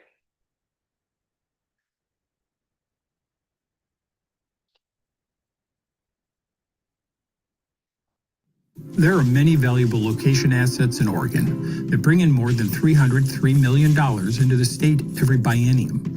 $303 million generated from the pockets of film tourists traveling specifically to these sites in Oregon to see where their favorite movies were shot.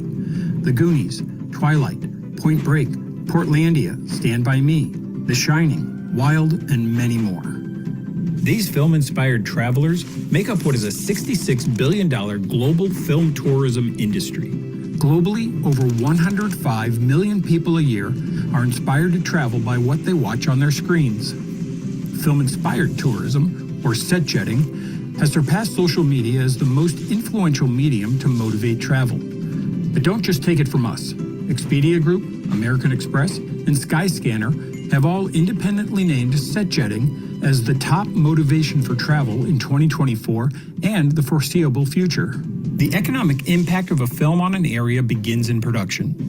A $20 million film shoot on location will bring up to that same amount of direct spending into the local economy at the time of shooting. Employing crew, hiring extras, and the use of many local services like hotels, catering, and rental cars, and additional economic enhancements from localized spending supporting small businesses. In Oregon, a project such as this will also receive approximately a 25% rebate as an incentive. A 2023 Econ Dev report shows that 177% of each incentive dollar spent to recruit or retain that project is returned directly to the state, while an annual $25 million incentive program has helped to create an industry that now has approximately $200 million of direct spending and a $2 billion economic contribution to the state as a whole. After the film's release, fans begin to seek out the locations, inspired by the scenery, the characters, or the story. However, often communities and locations struggle to capitalize on this opportunity. Even in rural areas, there are opportunities. For example, the 1993 film Homeward Bound: The Incredible Journey brought in 400 visitors last year to a rural town of 1,200 people in Wallowa County, equating to $474,000 in revenue biennium from a 31-year-old film. And if film locations are hard to find online, tourists may not even plan to visit, causing unrealized revenue, which in Oregon can be up to $259 per day spent in the state. Internationally, some regions have excelled in generating film tourism revenue by strategically planning and promoting film-related experiences while also attracting high-profile productions. Locally, Twilight has brought in an average of $103 million per year into the Pacific Northwest over the last 15 years. And similarly, Oregon is turning its classic films and modern hits into popular stops for visitors to Oregon. Oregon is out front. In addition to attracting active films, TV, and animation production, we've also laid the groundwork for film tourism by establishing the Oregon Film Trail, the first physical statewide film trail in the United States. This continuously growing network currently features 43 trail markers placed at iconic film locations around the state. Each sign digitally connects to the Setjetters mobile app, enabling travelers to find exact film locations and also discover nearby tourist attractions, hotels, eateries, and more. The film tourism experience in Oregon extends beyond major towns, leading visitors to rural areas like Brownsville, Cottage Grove, Klamath Falls, Burns, Baker City, and beyond. With the Oregon Film Trail and the Setjetters platform, we can now quantify film tourism for the first time in Oregon. We are on the path to utilizing the potential for promoting and measuring this form of tourism. For example, one project, the 2014 film Wild, contributed $9.725 million in direct Oregon spending. And from the data collected by the Setjetters app, we can estimate the tourism spend for Wild over the last 2 years to be $524,000. That means tourism dollars coming into Oregon over the last 10 years for this one film alone could be as high as $2.62 million. We can now say the production incentive and investment in Oregon for film and television production has brought an additional $151 million in annual film tourism revenue to the state, and it continues to attract revenue on a year-to-year basis. The combination of on-the-ground production spend and subsequent film tourism has contributed more than $350 million in 2023. The Oregon-Made Creative Foundation, a nonprofit partnership with Oregon Film, collaborated with multiple communities to launch the Oregon Film Trail, aimed at elevating Oregon's global reputation as a premier destination for film enthusiasts and boosting our competitiveness in arts tourism. Oregon has historically been a destination for film and television, with more than 700 productions made here since 1908. For over 50 years, Oregon Film has played a key role, attracting projects through its incentives and ongoing support. The Oregon Film Trail, in turn, promotes tourism in these communities after filming is complete. With continued investment in film production and promotion of film tourism, we should see a measurable increase in tourism dollars over the subsequent years. By recognizing Oregon's rich film heritage, local communities, and by supporting the Oregon Film Trail, we can continue to grow Oregon's creative economy and turn iconic film locations into must-see tourist destinations. Okay, well, thanks for sitting through those very impressive videos. I'd like to introduce a few of our film partners, and I really want to emphasize partners. Thank you for working with us and for all you do. So we have Dan Eason, Michelle Damas, and Matt Nowak. Yes, sir. Great. I'll turn it over to Dan. Thank you, President Peterson, and our council for having us back here and for listening to our concerns and passing resolution. We've been very impressed with how quickly you turned around all of the issues with the permitting process. I know we're short on time, so I'll dive right into some of the things that I heard. I'm Dan Eason. I've been a location manager for over 15 years. I'm also on the board of directors for the OMPA, the Oregon Media Production Association. So I can speak firsthand to doing permits and knowing how fast we have to turn them around. The first thing that I noticed in your presentation was that it says 30 to 365 days for these SUP special use permits. Yeah.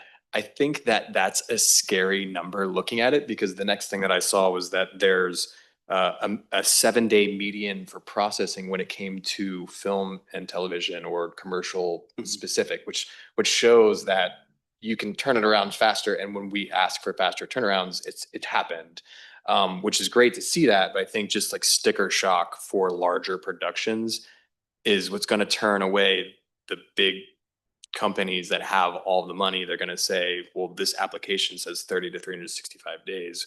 We can't film here. That will never happen. It's my job to say, hold on. We've got friends at Metro and all these other entities they'll listen to us. And thank you again for listening to our concerns, because the film industry, we're the squeaky wheel. We're always going to want, well, can we do this, or can we do it in this way to address the concerns for the natural areas?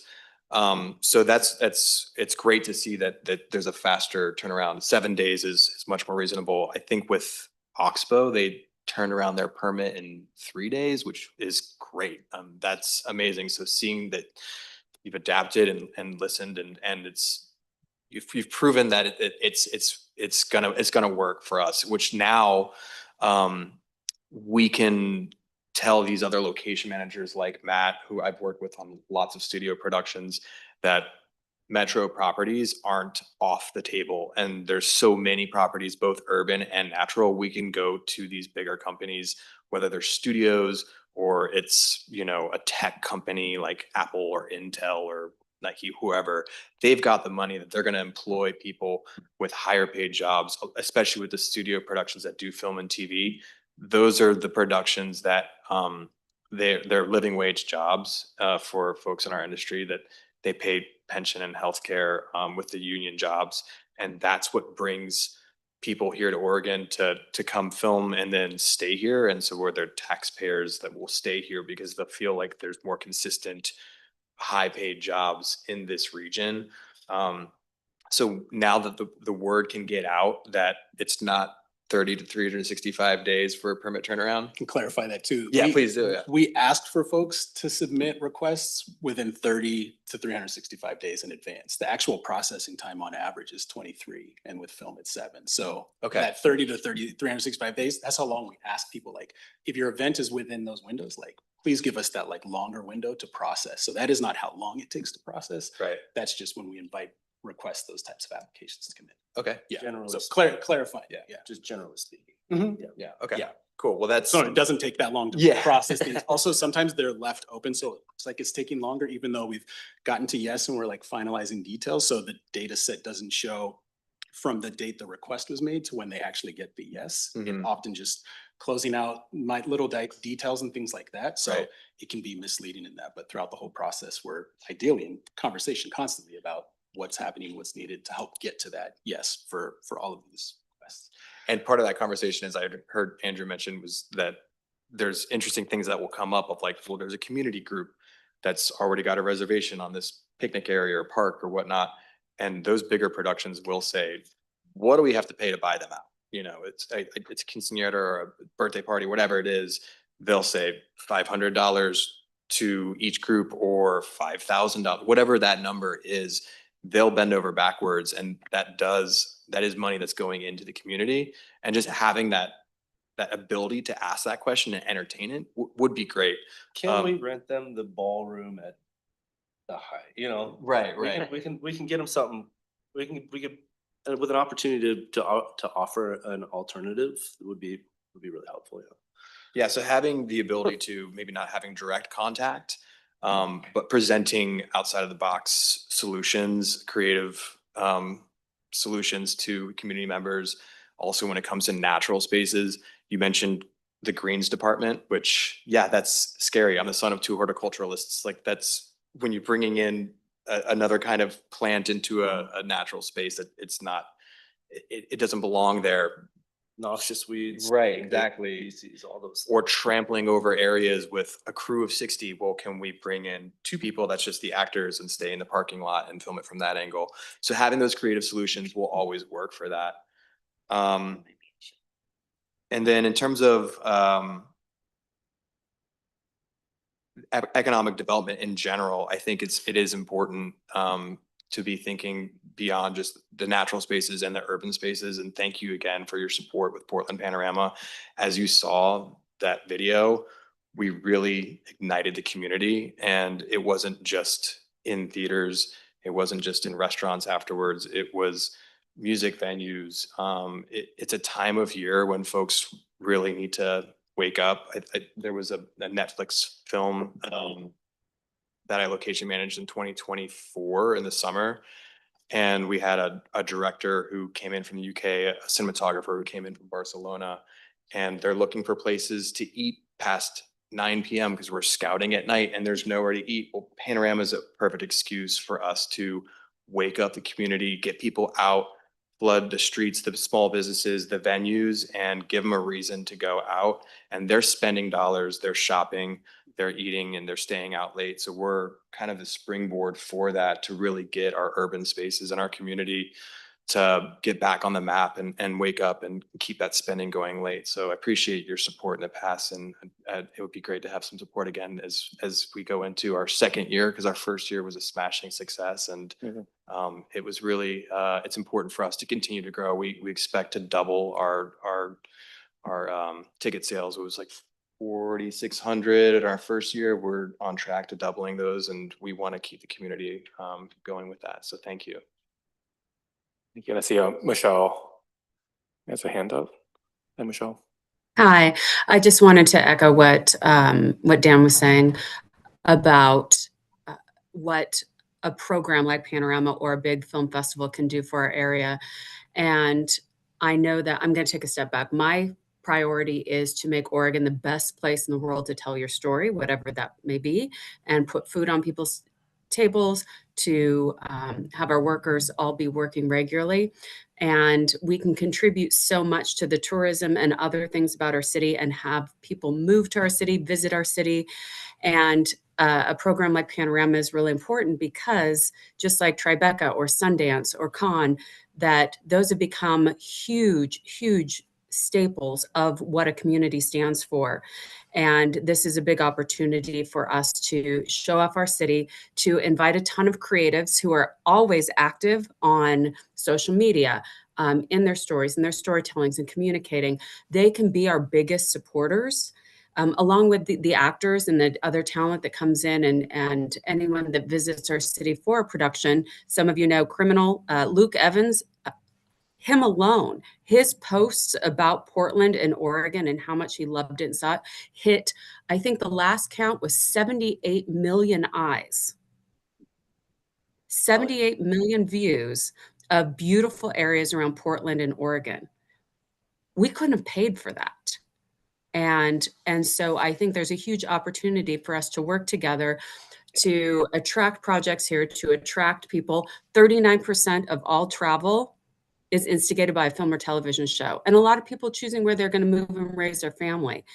And so I want to lean into our roots of being the first place in the US that actually had studios back in the silent days, and really push Portland into that. And then again, just reiterating the appreciation to moving up, how fast we're able to process things and allow people to do their job, because this industry, I explain all the time, is like, we're not doing things last minute. We're not waiting till the last minute and doing things. We are constantly putting airplanes back together in the air, and we always find a way. And also we want to let you know that we're here as a creative group that works very hard and very fast and loves to solve problems. And so, like I said, as a group that's constantly putting airplanes together back in the air, we also are here to help you and help the city and help our residents and your constituents to thrive and have pride in everything we have to offer. And then I should also ask for world peace right now. So thank you. Great, thank you. I guess I'll go ahead and add my 2 cents. Good afternoon, council members, president. Thank you so much for having us and for entertaining this conversation and creating this dialogue and continuing it with us. I don't want to take too much of your time. I'll try to take a long story and make it short, but just brief history. I grew up here in Oregon. I got my film degree in Florida. I came back. There wasn't much of an industry to speak of. So I cut my teeth in New York, and that's where I learned about film community, its contribution to local economies. I mean, we had finance, film, and fashion. You know what I mean? And that's kind of what drove the city, and there were metrics for it all over the place, bus stops and what have you. I mean, sure, we had a big presence, and while a lot of people did appreciate it, some people saw it as kind of an inconvenience or less than positive thing. For one reason or another, but the economic impacts were undeniable. They were plastered on every bus stop, how much we put into the economy, living wage jobs, all these other things. But if I ended up finding my way back to Oregon, because I love this place and I grew up here. It's beautiful. And finding an industry that had grown while I was away was incredible. And I know that there were hardships along the way, and that there are going to be more hardships as we keep going. But honestly, like as a location scout, as a backpacker, somebody that loves getting out, you know, and the overall vibe of our city, it's a very unique place, and this is what, and I even as I traveled and lived throughout the country, there's always been this very positive outlook on the culture that we have here and the resources that we have here. And I think the hardest part once we get people here is getting them to leave because it's just so incredible. And I think that our efforts in bringing people from outside of our immediate purview, like from other states and markets and stuff, is it's like they deserve to experience it too, and we deserve to involve them in the growth of this community, I think. And we have a lot to offer. I mean, a lot of people have less than positive and assuring things to say about the film industry overall right now, given like in terms of its stability and what have you. But those optics are also coming from larger markets like New York and Los Angeles, where a lot of the people that live there can't afford, or work there can't afford to live there, you know? So they're dealing with their own, you know, it's kind of like the past is kind of catching up with them. And it's not like that work is disappearing, it's just dissipating. It's going to other places where we've developed talent pools very, very thoughtfully and have grown it at a sustainable pace. We've offered our incentives in terms of being able to, you know, get part of their budget returned to them, their investment in us returned to them. And then, you know, and the fact that we don't have sales tax. I mean, that adds a huge value to what people can get out of their investment here in Portland. So I think that the growth was surprising. I would do anything I could do to support the growth of this community of professionals, of artists, and you know, our contribution to the growth in our state as a whole. Traditionally, as a location scout, when I've seen metro properties come up as an option, a lot of times it's somebody from out of town looked it up online, you know, and I had to stop them short and be like, we can't shoot there, which has taken a lot of value off of the production plate and the palette of film here in Oregon. And I had the opportunity to sit and have a conversation with you a couple of years ago when we first started this thing up, and see that it's actually grown legs and you guys have taken it seriously. It's to feel heard and recognized as valued, and have the opportunity to work with you guys to overcome these obstacles and continue this growth is something that I think I can confidently speak for anybody in my community. It's something we're all interested in continuing, and I never thought I'd see this day coming. I can't show enough gratitude towards you guys for your support. That's very generous. Thank you. Yeah. Great. Well, I just want to thank all our partners for coming in, and thank you for all your amazing work in supporting our community and economic development here in our region. I'm sure we'll have more conversations soon. Seems like we're gonna have another follow-up resolution for another discussion. But again, just thank you so much. And so is there any discussion? Let's keep it quickly. If we're gonna have a short discussion. Short discussion. Any questions? Councilor Gonzalez, Councilor Lewis. Thank you. Yeah, y'all saw me as watching the videos. I was like, hell yeah. That's like, I love everything I'm seeing. The metrics are crazy. Yeah, the metrics are crazy. I think stories are so important.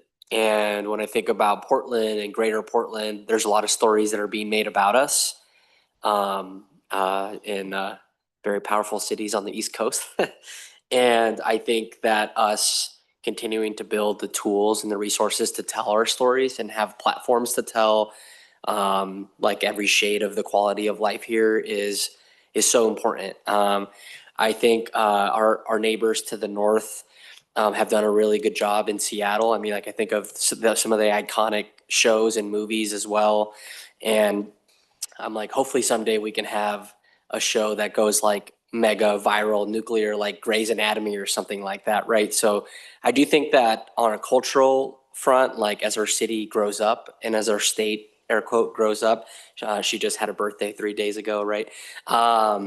Is us, again, just having this kind of like, this renaissance or this ability to tell that a lot more. And I think that's one of the upsides of becoming a bigger, more global city. So I just appreciate y'all's work and engagement, the counselors that carried this resolution. So my question is kind of, as we continue to build alignment, you talked about both like natural areas and urban areas, and with the success of Portland Panorama, and building off those things, we're really building momentum especially after the pandemic and things like that. I think, what do you see as the biggest opportunities for the greater Portland region to like really think about? So we have some things off the ground. Those are great. What are kind of some of the medium growth phase things that we need to be thinking about? And as policymakers, how can we help? I think it's important to look at the growth, to be consistent and small steps, but always focus on the growth, because as Matt mentioned, the industry is not going away. It's just dissipating. It's chasing the incentives. And I was primed to location manage a big $15 million film last summer, and it was Portland written all over the script. It was specific theaters that they were, I mean, it was a great story, a very well-known director, and it went to Vancouver, BC, because we've done a great job here in Oregon with our state tax incentive, and we've grown it incrementally in a responsible way so that we don't have a flood of productions that our industry professionals can't accommodate or our infrastructure can't accommodate. We've gone through several different kinds of sound stages. That's something that we should definitely be investing in. That's one major reason why we lost that production. But they just come and they steal our skyline. They steal our culture. They steal our skyline. They've got triple incentives. They've got a city incentive in Vancouver, in the city. Then they've got the province incentive, and then they've got the country incentive, right? So we're trying to triple stack our incentives right now. The OMPA is working with that, with the Oregon Film Commission. That incentive, that's part of the game right now, why everything's moving around. But for the metro region, considering using spaces to have permanent infrastructure that we can build sound stages, those are great ways to invest. And I think that's all on the production end. Again, investing in Panorama was a great way to really elevate the marketing and publicity of our culture, and showing off the talent, because we'll have big productions like Amazon's Criminal, which, you know, they spent $70,000 to $100,000 and building out one space for a sound stage that was a retrofitted warehouse, and then it gets scrapped and goes away, and it gets rebuilt by the next studio in some other space, and that's going to tenant improvement projects for one person. If we can have spaces like that are actual permanent purpose-built sound stages, that's one way for production to really launch off. But then getting like the after effect of like, hey, we've got these smaller productions that are kind of homegrown, Oregon grown, and coming up and really showing off our culture, getting them in front of the national media and the international media, because we are an international festival. That's one way to really, really shine our culture, not just in movies and TV, but in culinary and in music and whatnot, just like they did South by Southwest. I think it's kind of a double-edged sword there. We can hit it with the production side and infrastructure and jobs, and then also in marketing and elevating our culture and uplifting voices and careers. Thank you. Yeah. Can I just finish off Dan's thought? There is absolutely with having dedicated stage space, but if we also can create the kind of partnership with Metro where if we are at a risk of losing a multi-million-dollar project, whether it's from a commercial to a television show, and it might sit on one little factor. If we can come and say, hey, what do you guys think? Is there a space? We lost a project years ago because we didn't have a good hospital looking space, and just know that we can partner with Metro to maybe all hands on deck to not lose a project. And then also, Councilor Gonzalez, Grey's Anatomy wasn't filmed in Seattle. Fair enough. You're right. Just the exterior, yeah. But we, and we do have things sure that come make it here and seem do the like exterior. they do, Yeah, yeah. Which Seattle is kind would of have been better for it. Yeah. Sorry. Yeah. Thank you for that. Thank you. Dr. Lewis? Yeah, thank you so much. Thanks in particular for making those videos of thanks that really help us see out in the field. That must have been very cold water to be standing in, up to your waist. But the opportunity to be so focused on parks right now, I think is because that's where a historical need has been. I'd be really curious, John, in your director report in the future to see if we can get more granularity around the withdrawals and reason for withdrawal. I know sometimes it's probably practice to put forward multiple options and you take your pick, but if we're seeing those withdrawals because we have too many limitations or we're just, the communication isn't adequate, that would be an important data point for us. I've seen firsthand the impact that this kind of production can have. You may recognize me from the Sean Penn produced Into the Wild. If you do recognize me, it's only because you stopped at one very particular second. But the opportunity to get so many people in our community involved in these large scale productions can't be underscored. Conversely, so much of where the impact is in the smaller crews. And I don't want us to lose sight of those undercapitalized, but very creative, very Portland works, or the work that's being done with some of our community nonprofits. I know we had a community nonprofit trying to film out at Oxbow, not for traditional media use, but as part of a fundraising campaign. And I think they have the same needs and the same concerns that we should be prioritizing in the same way. And then I just want to raise that there are other sites that are not in the parks portfolio that I don't think we're achieving quite the same success. So in the future, Deputy COO, we might be talking about other places within Metro's portfolio for our approach to film and video production. Curious if any of y'all have ever scouted anything not a park that's part of Metro's portfolio. Oh, I'm sure I have. Well, as I mentioned, Andrew, when we first met, I've successfully filmed at 3 Metro properties. One was on Shrill, one was on a Netflix show, but the Netflix one, that was like the P5, and we actually just did a lighting placement on the roof to shoot down an alley, but we still had to have access, and that worked. So I've pulled it off, and in all 3 of those successful situations that was prior to this resolution, I was unaware until in later years of like Oxbow is off limits because it takes too long.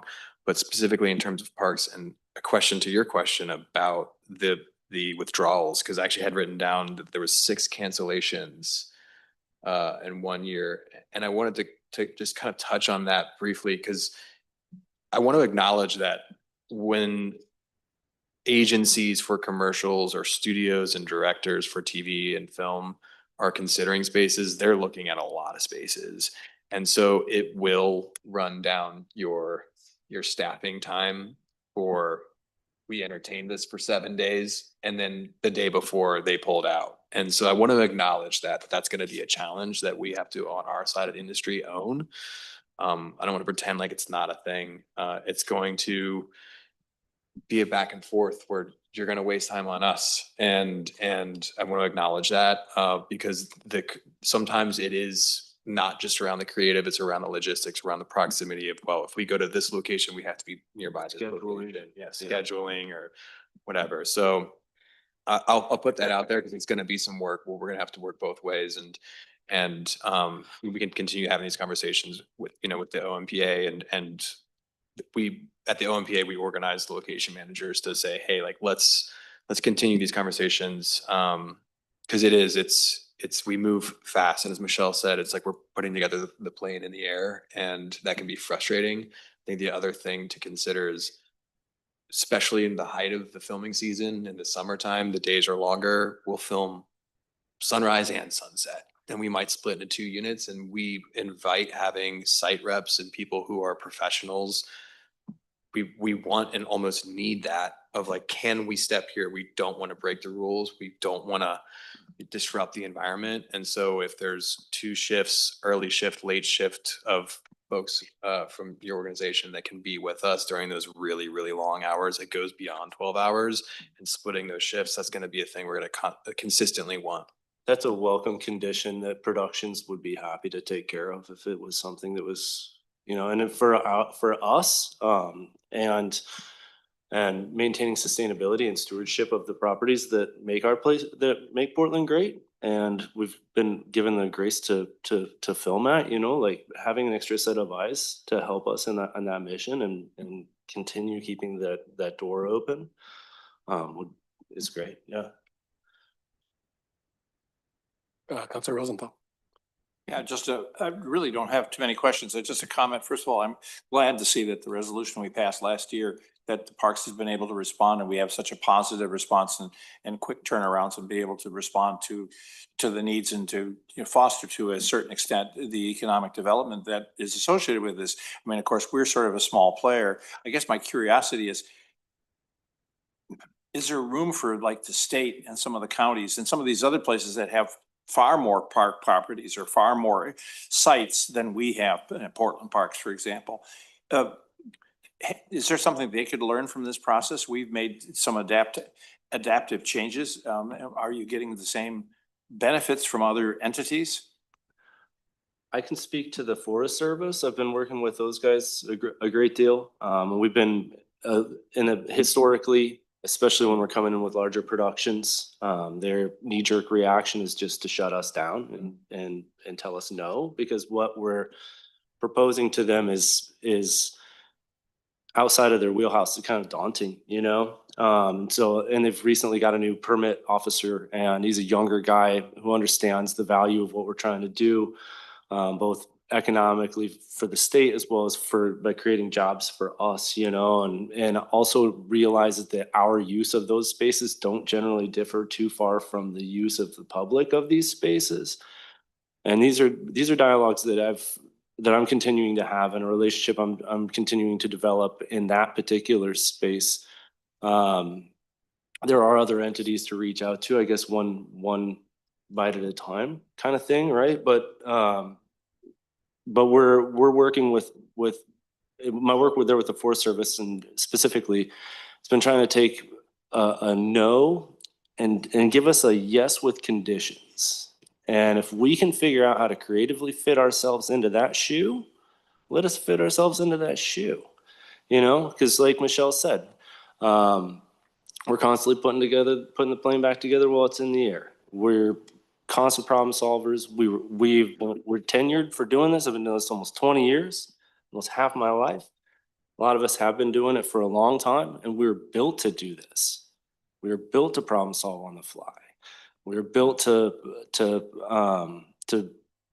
build processes, go through processes frontwards, backwards, start in the middle, go build our way out. You know, that's just what we're accustomed to doing. So if we're stepping into a space that's not necessarily built to facilitate us, or if they have questions or what have you, like it's trying to open that we are trying to open those dialogues and try to get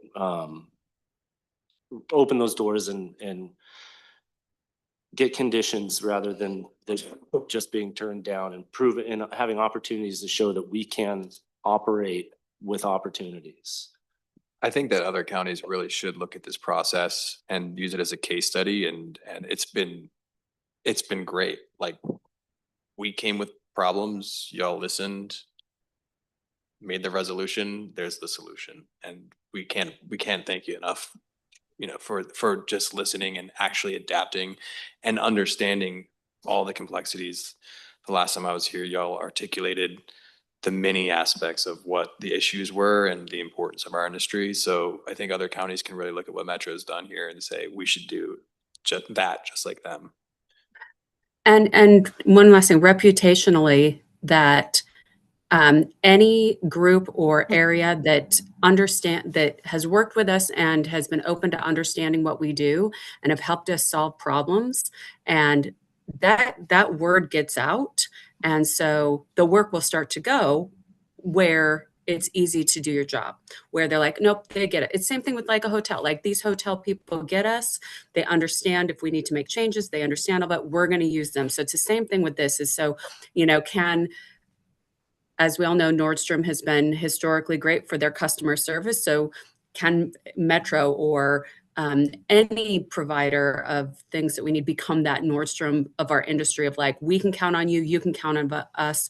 And we'd love to have those great partnerships everywhere. I'd like to underline what Michelle just said at the end there, though. Having partners like Metro, where as a location manager, I'll get a call from a producer or a studio and they say, what's it like filming in Oregon or in Portland or in the region there? And you're 30-mile zone from the center of Portland. What's it like filming with the entities? What's the permit processing like? Well, there's different entities, there's different counties, there's different jurisdictions. And if I can confidently say, people are great to work with around here, and Metro listens, the city listens, the county listens, all the entities all listen and are adaptable and prioritize us, I can go back to the producers and say, come on down. It's a great place to film, and it's not a bunch of bureaucracy, and it's not a headache, and it's not going to complicate your production. It's going to be smooth sailing. If I can confidently say that, which I can now, then we're going to get a flood of the larger productions that are more well-oiled machines that are going to be better jobs or get people who want to live here. It's not going to be a headache. It's going to get a great reputation, and that's going to build sustainability for our economic development, particularly around the media and entertainment industry. I just want to add a comment. The importance of having these communications and good working relationships, because there's always going to be situations that are unusual or require extra thought or are complicated in certain ways. And if you have good working relationships in general, then you can resolve that. If you don't, those become problems. And that's when groups say, well, we're going to go someplace else. So appreciate that. Yeah, it's something that I was hoping to acknowledge as well. Is like, I understand that I think we all understand that there are drivers and motivations to the positions that you guys have to take that we don't understand. And we are also being driven and motivated by circumstances that maybe you guys don't clearly understand. We might have a general idea, but like all the bits and pieces that contribute to that picture, we don't get to see, and so to have the opportunity to continue sharing those with you guys and have you guys share them back with us and us working through this together, it's fantastic. Great. I'll turn it back to you, Madam President. I just wanted to close with saying thank you. Thank you for bringing us the ideas and looking to ask. I think, as you are with the National Forest Service, how do we get to yes and? I think that's the better approach. I think this council and the staff have really stepped up to that. How do we get to yes and? And so I just want to say thank you for that. And also to the staff. To me, this is the example of Lean Sigma that the council needs to hear more of, because I know there's a lot of examples. And if we could bundle a great presentation of how do we, bring in more business or do more business more cost effectively for folks that are finding new ways to do maintenance in the parks, to folks who are setting up better at the convention center more speedily and taking down more speedily without any safety issues, right? That's the kind of thing that I think promotes a conversation across Metro to hear from the folks who decided to take a look and how do we get to yes and break down the barriers themselves. So I think bundling a bunch of those kinds of conversations would be great for the future. But thank you for all you do. Thank you for bringing the attention that we well deserve to the state, not the type of reputational issues we've been having. And so however we can help you spin that reputation back up, we're going to be there. Well, they say that our current motto is Portland is what we make it, right? Yes. Thank you very much. you. Yes, President John. Peterson, can I clarify one thing real quick? Councilor Wong, you asked about those economic analysis statistics that I quoted. That was about the outdoor recreation industry, not the film industry. So just wanted to clarify that. Thank you. Thank you so much. Great. Thank you so much. Thank you We so look much. forward to working with you more in the future. Absolutely. Thank you. Thank you. Have a great day, you guys. Okay, we'll move on to Chief Operating Officer Communication. I have nothing today. Thank you. That was enough for the That day. was enough. All right, Councilor Communication. Thank you. All right, with that, we are adjourned and our next schedule